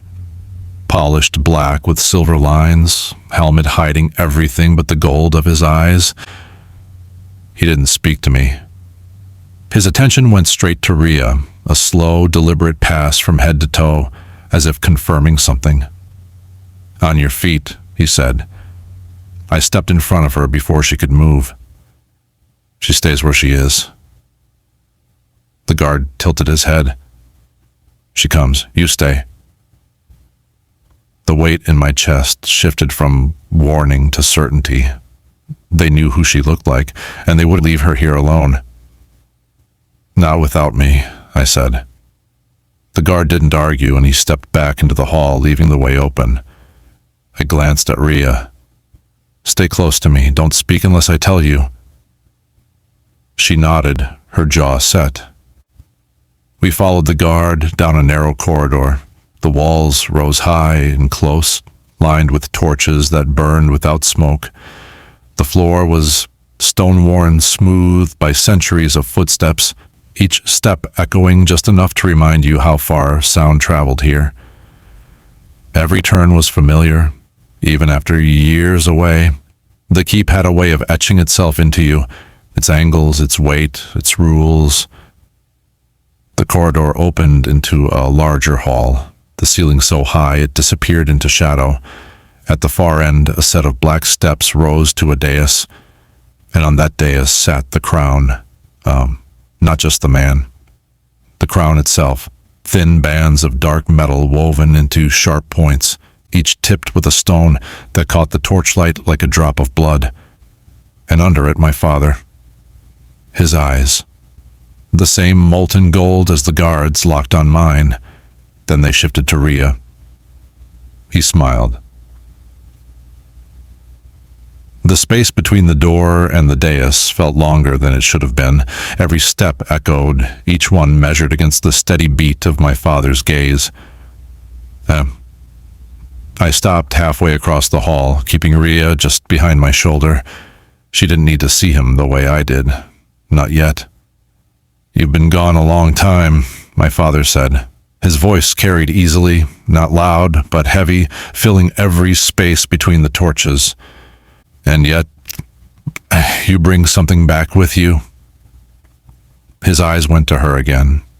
I felt the shift in him before I saw it. Recognition that wasn't quite a surprise. Interest that was sharper than curiosity. "She looks like her," he said. The words were casual, almost lazy, but they landed like a blade. "She is not her," I said. "No," he agreed, "but the resemblance is precise, too precise to be a coincidence." Rhea didn't speak, but but I could feel the tension in her posture. Her fingers brushed the fabric of my sleeve, not enough to draw attention, but enough to remind me she was listening to every word. "What do you want?" I asked. His gaze slid back to me and the faint smile returned. "I want what I have always wanted. Stability, order, control, and you have brought me something that could give me all three." "She's not yours to keep," I said. "Everything in these lands is mine to keep, Azael. You know this." He leaned back slightly in the throne, studying me. "Yet you stand here, unbound, after years of defiance. You return not as a prisoner, but as a guest. Does that not tell you something?" "It tells me you're waiting for something," I said. He didn't deny it. The silence stretched, long enough for the torches to crackle in the still air. Then he gestured, a small movement of his hand toward the guards. Take her to the east wing," he said. Rhea stepped closer to me before the words had even finished leaving his mouth. She stays with me," I said. His smile faded. "No, you will remain where I can find you. She will remain where she can be. Prepared." "Prepared for what?" I asked. He didn't answer me. His eyes had already returned to her, the weight of them sharp enough to make my grip on her arm tighten. The guards began to move. 2 guards moved in from the left, another from the right. Their steps were slow, deliberate, not the rush of men expecting resistance, but the steady approach of those certain of the outcome. Rhea's grip on my sleeve tightened. She didn't speak, but I could feel the question in the way she leaned toward me. My father watched us without moving, his chin resting lightly on one hand. He wasn't worried. He thought he'd already won. If I fought here, in this hall, it wouldn't be a fight. It would be a spectacle, one he could use against me, against her. The keep was his, the guards were his, and the wards in these walls would strip the fight from me before the first blade was drawn. Not yet. I stepped slightly in front of her, my hand closing over hers. "Go with them," I said under my breath. Her eyes snapped to mine. "No." "It's not a choice," I said, but it's not the end either." One of the guards reached for her arm. She flinched back instinctively, but I gave her hand one last squeeze before letting go. The guard's grip was firm, but not rough, as he drew her away from me. I kept my eyes on her face, memorizing every line, every flicker of emotion. Fear was there, but so was defiance. She didn't look away until the door closed behind her. The hall felt colder without her in it. My father didn't speak right away. He let the silence stretch, the sound of her footsteps fading down the corridor until there was nothing left. "You've learned restraint," he said finally. "That pleases me." I didn't answer. "She will be well cared for," he continued, "fed, clothed, guarded, and when the time comes, she will serve her purpose." I forced my voice to stay even. "And what is that?" "You'll see soon enough." His eyes lingered on me for a long moment before he gestured to the remaining guard. "Take him to the west wing. He stays there until I decide otherwise." The guard stepped forward, waiting for me to move. I went without resistance, but every step was a calculation. Every turn in the corridor, a map forming in my head. I would find her. And when I did, this keep would remember what it meant to take something from me. The West Wing was quiet. Too quiet. The guard led me through a narrow archway and into a corridor lined with tall, arched windows. Moonlight poured in through them, silvering the black stone. But it wasn't the real moon. I could feel the hum of the illusion woven into the light. A subtle trick to disorient time, to keep the days and nights here from meaning anything. We passed closed doors, each one carved with a different sigil. I remembered some of them. Rooms meant for advisors, scholars, and those my father wanted to keep close under the pretense of favor. The rest I had never seen open. At the far end of the corridor, the guard stopped at a door without a sigil, only a single silver line running across its surface. He pushed it open and stepped aside. Inside. I stepped through without hesitation, noting the faint shimmer along the threshold. The ward was old, but still strong, woven to contain without visible bars. The room was larger than I expected. A bed of blackwood sat against the far wall, its frame carved into twisting branches that almost looked alive in the shifting torchlight. A table stood near the window, a single chair beside it. The air was cooler here, the scent faintly metallic, as if the stone itself held the memory of rain. The guard lingered in the doorway just long enough to remind me that every movement here would be watched. Then he closed the door, the lock clicking into place. I crossed to the window. It looked out over the inner courtyard, a wide expanse of black stone inlaid with silver paths leading to the central keep tower. From here I could see the east wing.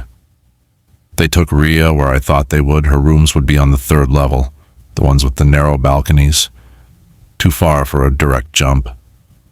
Not impossible for someone with magic. I pressed my palm against the window's edge. The wards here were stronger, coiled tight, designed to keep magic from passing through, but I could feel the gaps, hairline spaces where the energy pulsed weaker. It would take time to widen them without triggering the alarms. Time I didn't have. I turned back to the room, letting my eyes trace every line of the walls. No hidden doors, no obvious cracks, but the floor had its own story. Stone tiles set in patterns that, to anyone else, would be meaningless. I recognized the shapes. They weren't decorations. They were remnants of an older design from before the crown reforged the keep. Patterns meant to guide water or people. If the original tunnels were still there, they could lead under the east wing. I sat at the table and my hands braced on the wood. The grain was smooth, polished, but not new. It had been here for decades, which meant it had seen the keep's changes, the rise and fall of those who thought they could outplay my father. Most of them had failed, but I wasn't most. Somewhere beyond these walls, Rhea was alone. She wouldn't show them fear, but she'd be measuring everything, every guard, every corridor, every word. If she stayed alert, she could last long enough for me to reach her. I leaned back in the chair, closing my eyes for a moment. The keep's hum pressed against me. The wards, the weight of stone, the faint pull of the crown's magic in the air. I had been raised in it, shaped by it, and I had learned how to bend it when no one was watching. When I opened my eyes again, the moonlight in the corridor outside had shifted. Not much, but enough to mark the passing of time. My father wouldn't keep her waiting long, which meant neither could I. I would get out of this room. I would find her. And when I did, the east wing would burn before I let them take her from me again. The keep slept in patterns. Even without clocks, I could feel the shift, the change in the rhythm of footsteps outside, the way the torches burned lower, the faint hum of the wards easing just enough for their tenders to breathe. I moved to the door, pressing my fingertips along the seam where wood met stone. The silver line across it was more than decoration. It was a binding thread. It pulsed faintly when I touched it, testing me, waiting for the wrong kind of pressure so it could strike. Breaking it outright would be loud, too loud, but threads could be unwoven. I pulled back and paced the room, letting the motion work through my thoughts. Every lock had its weakness. The keep's locks were no different. They just hit it better. A soft scrape broke the silence. Not the guard's heavy tread, but something lighter, slower. I moved to the side of the door, out of the direct line of sight, and waited. The scrape came again, followed by a low, deliberate knock. Not the rhythm of a soldier? I didn't answer. Azael, a voice murmured through the wood. Female, low. If you're going to open this, do it before the patrol passes. My hand went to the door before I had decided to move. Name? A faint pause. Lysandra? The name hit harder than I expected. She had been here when I left. Too young to be trusted with much, too smart for her own safety. If she had survived this long, it meant she'd learned to play the keep games better than most. Why are you here? I asked. To see if the rumors are true. And what rumors are those, Azael? That you brought someone back, someone who looks like the dead queen. The thread in my chest pulled tight. You know where she is? I might, she said. But answers aren't free. You taught me that. The old Lysandra had been quick with a smirk, sharp with her tongue. This one sounded sharper still, but the edge was buried deeper. You'd risk speaking to me now? I asked. You'd risk ignoring me now? She countered. I glanced toward the window. No movement in the courtyard yet, but the patrol would circle soon. Come back tomorrow night, I said. No guards, no audience. You think I'll wait? She asked. I think you know I won't play if you push now. A soft exhale, almost a laugh, came through the wood. You've changed, Azael. Not enough, I said. Silence stretched for a heartbeat. Then her voice came low again. Third level. East wing. The balcony with the broken railing. She's there now. I didn't move, didn't speak, until I heard her footsteps fade down the corridor. The east wing, third level. The broken railing. I went back to the window, fixing the location in my mind. It wasn't an escape route yet, but it was a point on the map, and in this place that was enough to start a war. The moonlight through the window shifted again, a fraction darker, and I knew the patrol in the courtyard would be changing soon. That gave me maybe 10 minutes before the next pair came past my door. I knelt by the bed first. The frame was heavy black wood, carved deep with twisting branches that looked decorative to most eyes, but the spacing was wrong. One branch pattern was slightly off, thicker at the base, its curl more abrupt. I pressed along it until I felt the faint hollow beneath. Not an opening, but a marker. The old servants used to leave signs for themselves when the crown ordered renovations. It was a way of remembering the routes that were supposed to be sealed. This marker meant the closest entrance was within 10 paces. I moved to the far corner of the room, counting steps, my palm gliding over the cold stone of the wall. Nothing obvious. Then my fingertips caught a faint ridge where two tiles didn't quite meet flush. I pushed. A whisper of air slid through, carrying with it the scent of dust and something older. Earth, untouched for years. The panel didn't open, but it flexed enough to tell me it wasn't locked by the same ward as the door. Good. I didn't force it now. Forcing it would leave traces. Instead, I memorized the feel, the give of the stone, the way the ridge cut just slightly deeper at one corner. From that point, the route would run along the wall toward the main kitchen tunnels. I could picture them even now, and the narrow, low-ceilinged paths servants used to move unseen. The newer renovations wouldn't have reached that deep. If I was right, the passage would branch toward the east wing after 2 turns. The problem would be the wards. Even if the tunnels were intact, my father wasn't careless. He would have woven a detection net, thin enough not to trip for rodents or shadows, but tight enough to catch anything with a heartbeat larger than a fox. I could break it, but only once and only briefly. A scrape at the door broke the silence. I was back at the table before the guard opened it. He stepped in, his gold eyes scanning the room, as if expecting to find the furniture overturned. You will be escorted to the hall tomorrow, he said. For what? Questions, he replied. No more. no less. He left as quickly as he came. Questions meant performance. My father would want me to stand there and play his game in front of the court, which meant Rhea would be there too, or at least close enough for me to find her trail. Tomorrow would not be for waiting. I moved back to the wall, resting my hand on the cool stone. In less than a day, I'd be in the same wing as her. If the tunnels were blocked, I'd cut through the keep itself. I didn't care how many wards burned in my wake. She was here because of me, and I was not leaving without her. Rhea's point of view. The room they put me in was too perfect. It wasn't a cell. It was the kind of place someone might imagine comfort to look like, if they'd never had to live in it. High ceilings, heavy drapes the colour of deep wine, a bed with silken sheets that looked like they'd swallow you whole. But the windows didn't open, and the single balcony door was sealed with a lock that shimmered faintly, like it was made of heat. The railing outside was broken, one side missing entirely. That jagged gap was the only imperfection in the whole place.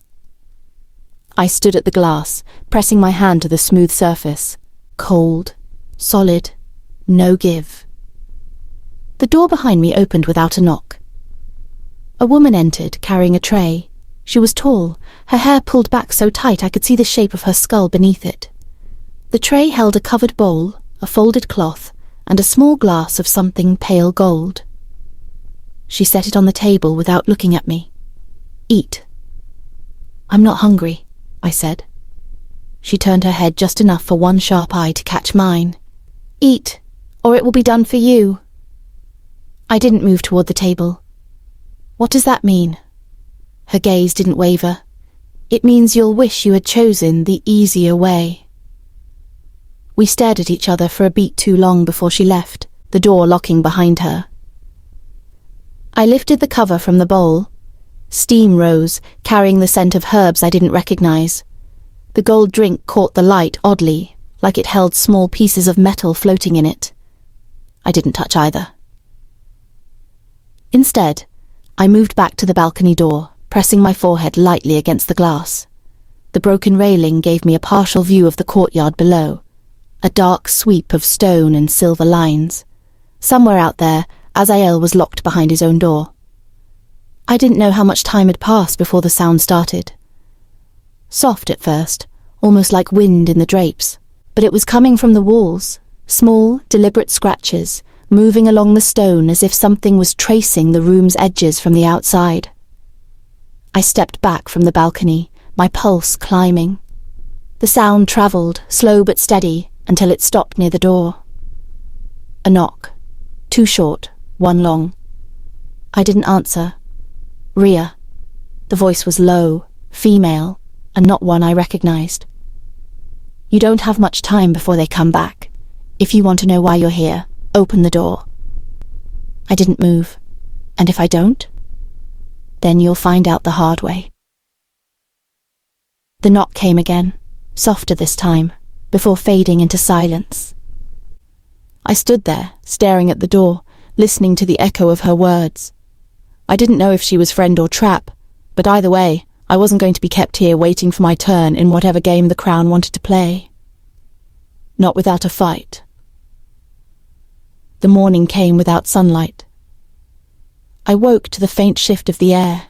The drapes stirring through the balcony door was still shut. The light in the room wasn't from the sky. It was from the walls themselves, a pale, silvery glow that didn't change no matter how long I stared at it. The door opened. 2 guards stepped inside. They didn't speak at first, just stood there, helmets hiding their faces, waiting. One finally said, "You're summoned." "Summoned for what?" Neither answered. I dressed quickly, ignoring the fresh clothes they'd laid out the night before.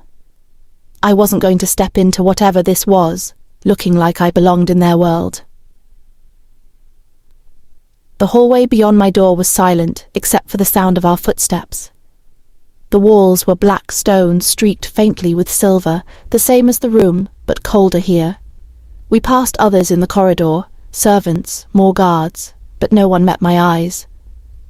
Every turn felt intentional, like they were taking the longest possible route. When we reached a set of tall double doors, one guard knocked once before pushing them open. The hall inside was vast, the ceiling disappearing into shadow. Black steps led up to a dais where a throne sat in the centre, sharp and jagged like it had been carved from one piece of dark crystal. On it sat a man who didn't need an introduction. The crown on his head caught the torchlight, the stones burning deep red. His gaze went straight to me the moment I entered, and the weight of it was like being pinned in place. I didn't have to be told he was Azael's father. The resemblance was there, but colder, sharper, like Azael without the parts that made him human. And then I saw him. Azael stood to one side of the hall, his hands free but his posture guarded. His eyes found mine immediately, a silent check that I was still whole, still me. I didn't dare give anything away, but the relief that surged through me at seeing him was almost enough to break my composure. The guard stopped me halfway across the hall. The king's voice was deep, measured. "So, you are the one he brought back." I didn't answer. He studied me for a long moment, and I had the uneasy sense that he wasn't looking at my face so much as through it, searching for something only he could see. "You resemble her," he said finally. "The late queen." My heart kicked hard against my ribs, but I kept my voice steady. "I'm not her." His lips curved, though it wasn't quite a smile. "No, but sometimes resemblance is enough." I felt Azael's gaze sharpen at that, but he didn't move. Not yet. The king rose from the throne, the movement slow and deliberate. "You will remain here until I decide what you are worth." I forced myself to meet his eyes.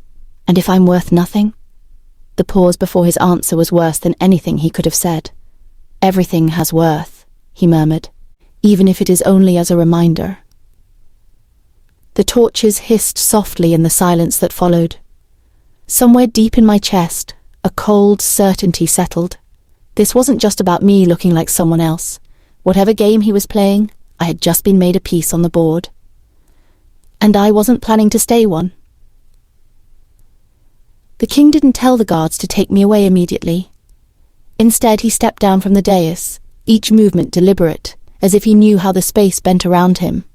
His presence was heavier up close, the kind that made the air feel thinner without touching you. He stopped a few paces in front of me.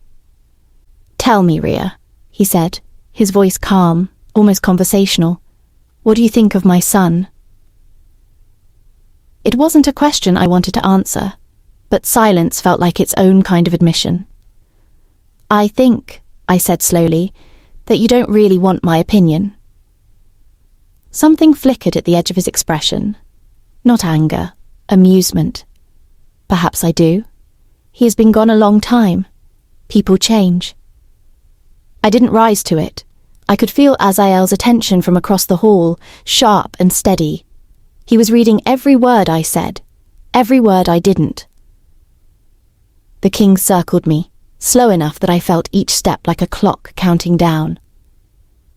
"You've been in my lands less than a day, and already you are interesting. That is not a word I use lightly." "I'm not here to be interesting to you," I said. He stopped just behind me. "Oh, but you are here for me. Everything in these walls is here for me, even him." I didn't turn. I kept my eyes on the black steps, the sharp points of the throne above them. "If that's true," I said, "then maybe your hold isn't as strong as you think." There was a pause, long enough that I almost thought I'd gone too far. Then he stepped past me, walking back toward the dais. "Take her to her rooms," he told the guards. "See that she is made ready." The guards moved in without hesitation. As they led me away, I looked once over my shoulder. Azael hadn't moved from his place, but our eyes met for the briefest moment. It was enough. There was something there, not panic, not defeat, but the kind of focus that meant he already had a plan forming. The doors closed behind me, cutting him from view. The walk back to the east wing was quiet. No one spoke. The corridors twisted again, each turn making it harder to remember the route. When we reached my room, the guards stepped aside to let me in, locking the door once I crossed the threshold.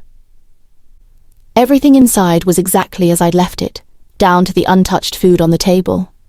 Only one thing had changed. The broken railing on the balcony had a new addition. A small, dark thread of fabric was caught in the jagged stone, fluttering faintly in the still air. Not enough to mean anything to the guards, but enough for me to know that someone had been there, and that they would be back. Azael's point of view. I didn't move until the doors closed behind her. The sound echoed through the hall, low and final. My father didn't look at me right away. He was already ascending the steps to his throne, settling into it with the ease of a man who believed every movement reinforced his rule. "She speaks like you," he said at last. I kept my tone even. "Maybe that's why you don't like her." A faint smile touched his mouth. "Or why I might keep her." I stepped forward, closing the distance between us by 2 paces. "If you think she's yours to use, I think," he interrupted, "that you've brought me a gift. A dangerous one, perhaps, but valuable all the same." He leaned back, studying me. "Do you remember what I told you when you left this place? That I wouldn't survive without you. And yet here you are." His gaze sharpened. "And she is here with you, which means you care about the outcome. That makes you predictable." I didn't answer. There was no point arguing with a man who thrived on pulling threads just to see how far they could stretch before snapping. The silence held a moment longer before he waved a hand toward the doors. "You may go. Stay in the West Wing. For now." The guard at the edge of the hall moved to escort me, but I ignored him and walked ahead on my own. The corridors felt narrower on the way back, the air thicker. My mind was already turning over the details, her location, the guards' formation, the timing between their rotations. The broken railing on her balcony was an opening, small but enough. By the time I reached my room, the patrol had shifted again. That gave me a window tonight before they tightened the watch. I crossed to the corner where the hidden panel waited. My fingers traced the ridge, finding the give in the stone. The air that seeped through was still stale, but it carried the promise of open space beyond. If the tunnels were clear, I could reach the east wing without being seen. If they weren't, I'd make them clear. I sat on the edge of the bed, elbows on my knees, letting the keep's hum settle around me.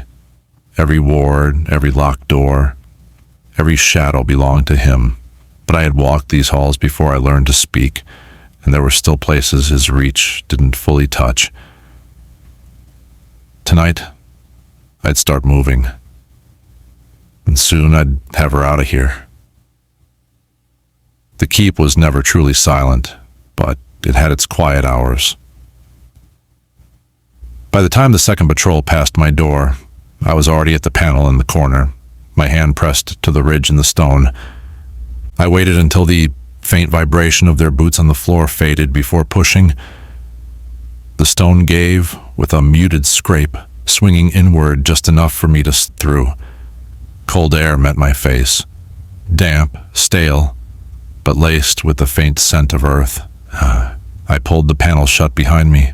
The space was narrow, the ceiling low enough that I had to keep my head bowed. My boots met uneven stone. The walls were rougher here, untouched by the polished black that covered the rest of the keep. The darkness was complete until I summoned a faint thread of light between my fingers, small enough not to bleed through cracks in the walls, but enough to show me the way forward. The tunnel sloped downward first, then leveled. My steps echoed, too loud for my liking. I slowed, placing each foot carefully.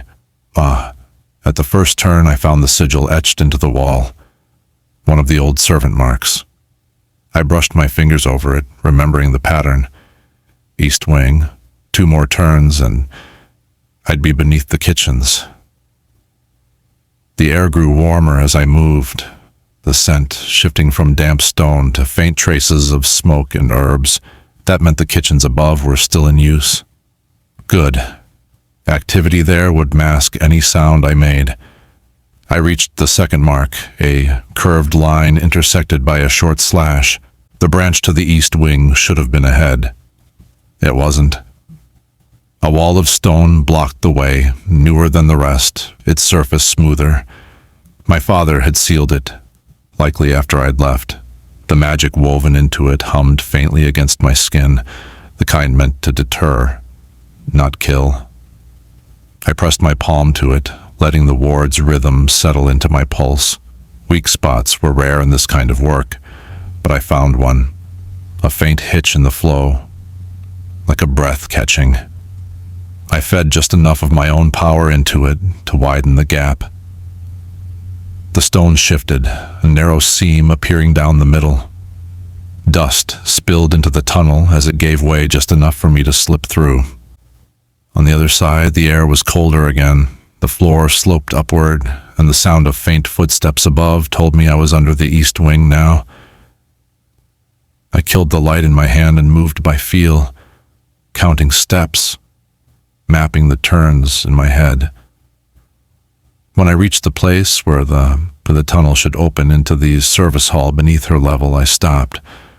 Above me I could hear voices, muffled but clear enough to catch her name. They were talking about moving her. Soon. I turned back toward the tunnel, already calculating a faster way up. If they shifted her to another wing, I'd lose the advantage the balcony gave me. And I wasn't letting that happen. The tunnel narrowed until my shoulders brushed the walls. I followed the curve until my hand found what I was looking for, a vertical seam in the stone, barely wider than a finger. The air seeping through was faintly warmer, carrying the smell of polished wood and something floral. That meant I was beneath the guest quarters. I pressed against the seam, testing it. The section shifted inward, revealing a narrow stair spiraling upward. It was steep, the steps uneven, worn by years of use and neglect. I climbed slowly, careful to keep my weight balanced. Every sound felt magnified here. Twice I stopped, listening for movement above. The voices from before had faded, replaced by the distant rhythm of boots on polished floors. Near the top, the stair ended at another panel, this one made of wood rather than stone. I pressed my ear to it. Silence. I eased it open just enough to look through the gap. The space beyond was a short hallway lit by a single torch, the light soft and flickering. It was empty. To the left, I could see the beginning of a larger corridor that would lead toward the east wing's main rooms. To the right, two closed doors, one of which, if the keep's old design still held, would lead to a servant's passage connecting to the upper floors.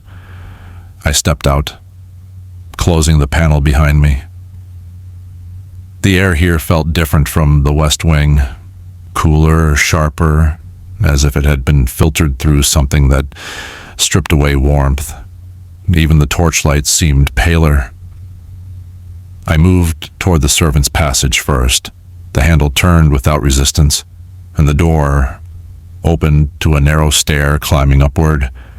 Halfway up, I paused, listening. There it was, her voice, muffled but unmistakable. It came from above and to the left, which meant she was on the third floor, just as Lysandra had said. The broken railing would be somewhere along that side. If I could reach the landing without being seen, I'd have a direct line to her balcony. I climbed the rest of the way, stopping just short of the door at the top. Beyond it, the faint murmur of guards stationed outside a room. 2 of them. Too many for a direct approach without alerting the entire wing. I pulled back into the shadows of the stairwell, my mind already shifting through alternatives. The balcony was still my best route. If I could reach it from the outside, I wouldn't have to pass the guards at all. That meant leaving the building and climbing, riskier but cleaner. And I was running out of time. I descended the stairs in silence, each step measured. The panel closed behind me with a muted click, sealing away the passage. If anyone found it now, they wouldn't know where I'd gone. The tunnels carried me back towards the west wing, but I didn't stop at my own room. I took a different branch, one that sloped upward instead of down. This route was older, its walls less finished, the air colder. It ended at a narrow grate that opened just above the inner courtyard. Through the slats, I saw the keep's towers rising into the dark. The pale glow of the wards shimmered faintly against the stone, weaving a protective net across the walls. Most would see them as unbroken. I knew where they bent. I pushed the grate outward, the metal giving with a groan I didn't like. No alarm. I slid out, landing in a crouch against the shadow of the wall. The courtyard was empty for now. Patrols would pass every quarter hour, but I had a window. The east wing loomed above me, its stone darker here, the lines of the balconies sharp against the night. I traced the path upward with my eyes. It moved 2 levels to clear before I reached hers. The broken railing was a jagged shadow near the top. I moved to the base of the wall, placing my hands against the cold stone. The first climb was easy. The old grooves between blocks made natural holds. Higher up, the wards hummed against my skin, warning me I was close to their range.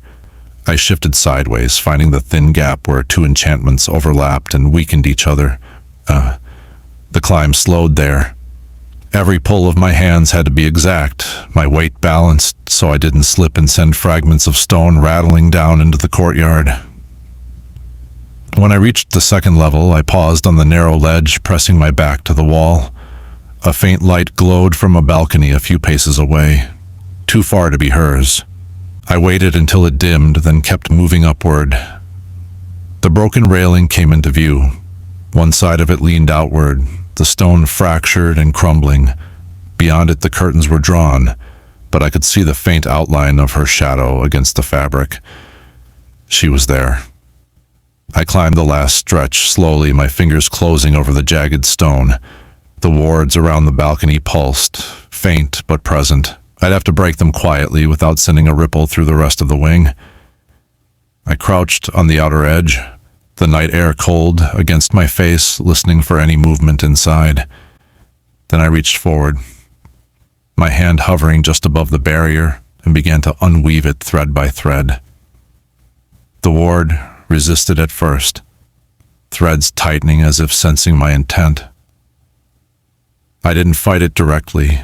I eased my power into the weave, following its shape, finding the anchor points. The trick was to loosen without snapping, to make it believe it was still whole even as I took it apart. One by one, the strands came free. The shimmer faded until the air between my hand and the stone was just air again. I stepped over the broken railing, landing silently on the balcony. The curtain shifted slightly in the breeze, and I slipped through the narrow gap. Inside, the room was dim. She stood near the table, her back to me, head tilted as if she'd heard something but wasn't certain. "Rhea," I said quietly. She turned fast, her eyes finding mine in the half-light. For a moment, neither of us moved. Her expression shifted through relief, disbelief, and something sharper.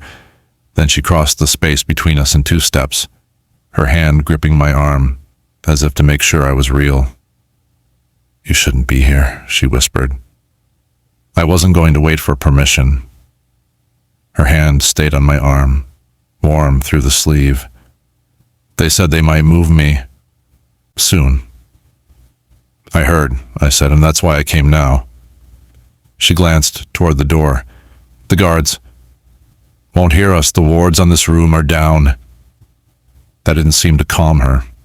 "If they find you, they won't." I let my gaze sweep the room, noting the angles, the distance from the balcony to the nearest roof line. It was possible to get her out now, but not without a risk I couldn't control yet. And the way her voice trembled just slightly told me she needed more than a hurried escape in the dark. "We have until the next patrol," I said. After that, I'll have to go, but I needed to see you." Her grip tightened. "You came all this way just for that?" "Yes," I said. "And to tell you I'm getting you out of here. Soon." She searched my face like she was weighing whether to believe me. I didn't look away.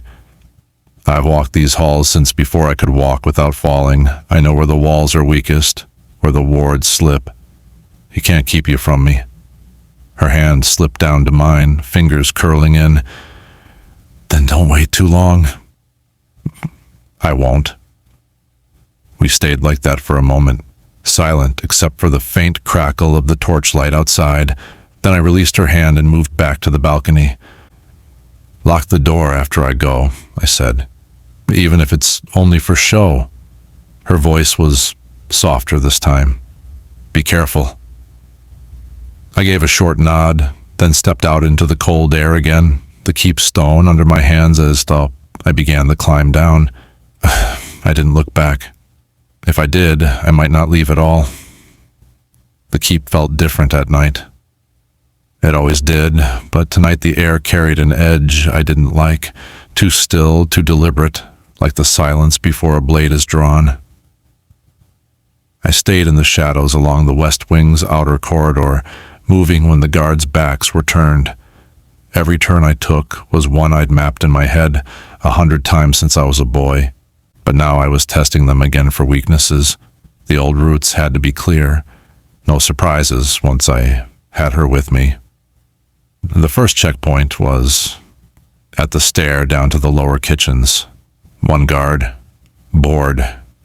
His weight shifted from foot to foot, his gaze lingering on the far wall. I timed my steps with the faint clatter from the scullery beyond, slipping past him without a glance. In the kitchen tunnels, the heat and scent of cooking hung heavy in the air. This late, most of the ovens were banked, but someone had left a pot simmering in the corner. The steam fogged the narrow passage, making it easier to move unseen. I found the first ward at the turn toward the east wing. It was woven into the arch of the ceiling, fine as spider silk, but with a pull that brushed against my skin when I reached for it. I leaned into it just long enough to taste its rhythm, then mark the weak point in my mind, that one I could break in seconds when I needed to. The second ward was trickier. It wasn't meant to keep anyone out. It was meant to trap whatever crossed it, break it wrong, and it would close like a snare. I need to burn through it in one clean pass, taking her with me before it reset.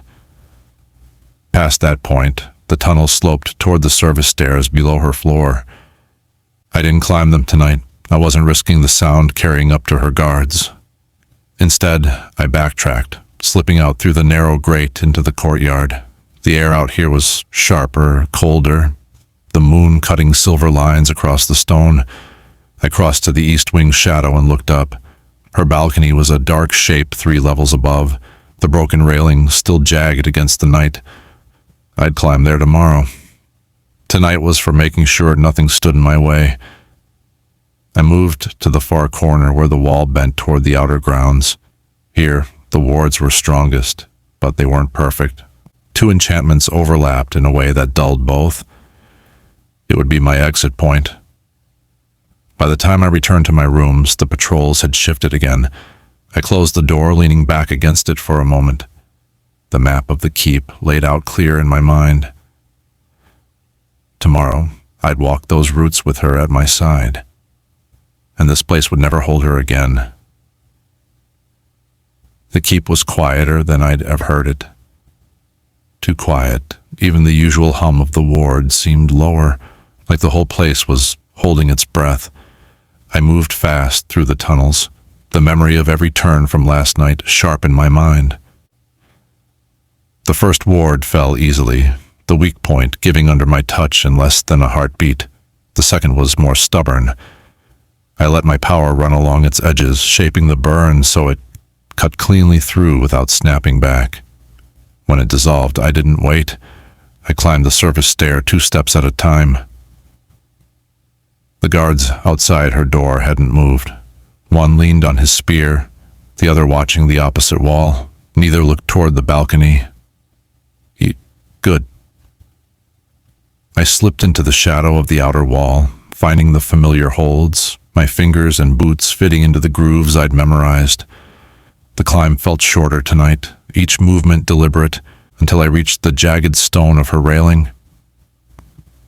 The ward over her balcony was the same as before. Delicate, layered. I took it apart slowly, thread by thread, until the air was just air again. When I stepped inside, she was waiting. She didn't speak at first. Her eyes moved over me like she was confirming I was real. Then she crossed the space between us, and I caught her against me before she could say my name too loud. "You came," she whispered against my shoulder. "I told you I would." Her hands gripped the back of my shirt, holding on like she didn't trust the moment to last. I eased back just enough to see her face, the faint light catching in her eyes. "We're going tonight," I said to her. "The road's clear. I can get you out before they know you're gone." Her breath hitched. "Then why aren't we leaving now?" Because I hadn't seen her like this since they took us, free of the court's eyes, the cold weight of my father's presence. And because I knew once we stepped out onto that wall, there'd be no time for anything but running. I brushed a strand of hair from her face. Because once we leave, everything changes. And I wanted this first. Her eyes searched mine, and I let her see it. Everything I hadn't been able to show in the throne room, in the tunnels, in stolen glances across guarded halls. Then she pulled me down to her. The kiss wasn't careful. It was all the nights I'd spent picturing her alone in this room, all the moments I'd had to pretend we were strangers under his gaze. Her hands tangled in my hair, my own sliding around her waist to draw her closer. The rest of the world faded. There was no keep, no wards, no king, only the heat of her body against mine, the sound of her breathing breaking against my mouth. We didn't stop until the need for air forced us apart, and even then my forehead stayed against hers. "We don't get another night like this," I said. "Not here. Not anywhere we can't trust the walls." "Then don't waste it," she said, her voice low, steady. I didn't. Then the space between us disappeared again, and this time there was no thought for the danger waiting beyond her door. Every touch, every sound, every breath was a promise I intended to keep. By the time we pulled apart again, the patrol would be changing soon. My pulse was still hard in my chest, but the map of the escape was already back in my head. "Ready?" I asked. She nodded once, her fingers tightening around mine. We stepped out onto the balcony together. The air outside her balcony was colder than it had been the night before. I moved first, lowering myself over the jagged edge of the railing and finding the holds in the stone. She followed, light on her feet, her fingers steady on my shoulder as she climbed down to the next ledge. We stayed close to the wall, the shadows wrapping around us. Above, the faint glow of the wards made the stone shimmer, but here in the overlap they were weakest. I led her along the narrow edge until we reached the drop into the courtyard. "Hold on to me," I murmured. She wrapped her arms around my neck, and I stepped off the ledge, landing silent on the damp grass below. We didn't stop. The patrol would be changing in less than a minute. The first stretch of the courtyard was open. We kept to the darkest path, using the bend in the wall to block the nearest torchlight. The grate I'd used last night was ahead, half hidden in the stone. I lifted it quietly, guiding her into the tunnel. Inside, the air was thick and cool, the sound of our steps muted against the rough floor. I closed the grate behind us and moved quickly, the route already set in my mind. The first ward's hum reached me before the arch came into sight. I stopped, pressing my palm to the weave, feeling the weak point I'd marked before. It gave under my touch, the threads loosening enough for us to pass. We slipped through. the air shifting slightly as the magic closed behind us. The second ward was closer to the kitchens. This one still had the same snare structure, the kind that would release it instantly. I took her hand. When I break it, we move. Don't stop, no matter what you hear. Her fingers tightened around mine. I won't. The burn through the ward was sharp, and a clean slice that left the opening for only a breath. We stepped through together, the magic snapping closed behind us like the bite of a trap. The tunnels beyond were empty. I led her upward, the faint scent of smoke telling me the kitchens above were still active. That noise would hide our steps until we reached the far grate. At the last turn, I stopped. Voices, close, coming fast. We pressed into the shadow of the wall as two guards passed the intersection ahead. They didn't slow, but one turned his head slightly as if he'd caught a sound. My grip on her hand tightened until they were gone. The grate to the outer grounds was ahead now. I eased it open, the night air rushing in cold and sharp. We stepped out, the east wall rising above us, the bend in the wards shimmering faintly where they overlapped. "Stay right behind me," I said. The climb was harder with both of us, but her steps matched mine exactly. We reached the top of the wall just as the distant shout went up. Someone had found her room empty. I didn't look back. We dropped to the far side, the wards sliding over us like a breath of cold water before breaking. We were out. We landed hard on the outer slope, the wet grass slick under our boots. I pulled her with me into the tree line, not slowing until the keep's black walls were only shapes between the branches. The shouts behind us faded, replaced by the low hiss of the wards tightening. They'd sealed the keep. Too late. The forest here was old, the ground uneven, the air damp with the smell of moss and rain. I kept our pace steady, fast enough to keep distance, slow enough not to burn our strength. Rhea didn't complain once. Her breathing was quiet, her steps light, her eyes fixed on mine when I glanced back. By the time we reached the first marker stone, the air began to change. Lighter, warmer. "We're close," I said. She looked ahead, though there was nothing but more trees. "To what?" I didn't answer, not yet. The truth was, I hadn't crossed this way in years. The old passage between realms was unpredictable, sometimes smooth, sometimes like walking through a storm, but it was our fastest way out. The marker stones grew closer together, their surfaces carved with symbols worn thin by centuries. When we reached the last one, the air around it shimmered faintly like heat over stone. "This will take us to the human world," I told her. "Once we cross, they can still follow, but it will take them time." She studied the shimmer, her hand still in mine. "And if it doesn't work, then we find another way." For a moment, neither of us moved. Then she nodded once. "Let's go." I stepped forward first, drawing her with me into the shimmer. The air thickened instantly, clinging to my skin like water. The world bent, light and dark folding together until there was no sense of direction, only the pull forward. Then my boots struck solid ground again. The forest around us was different. Taller trees, brighter air, the sound of a river somewhere close. As the smell was cleaner, sharper, without the undercurrent of magic that clung to the Fae Lands. We were through. Rhea exhaled, her shoulders easing slightly. "We made it."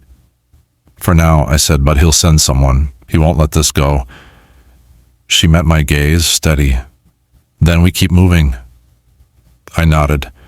"And we don't stop until I know he can't reach you." We started down the slope toward the sound of the river. The sun was just beginning to rise, its light catching in her hair, turning it gold. Behind us, the shimmer between the trees flickered once, then went still. The hunt would come. I knew it. But for this moment, she was free, and I intended to keep it that way. The sky is falling, the ground shakes. We're standing still as the world breaks. I see the fear inside your eyes, but I won't let this be goodbye. If this is the end, just stay with me. One last kiss, that's all we'll need. Hold me until the war ends. Don't let go, don't pretend. If the world burns down tonight, I'll still be yours in the fading light. Hold me until the war ends.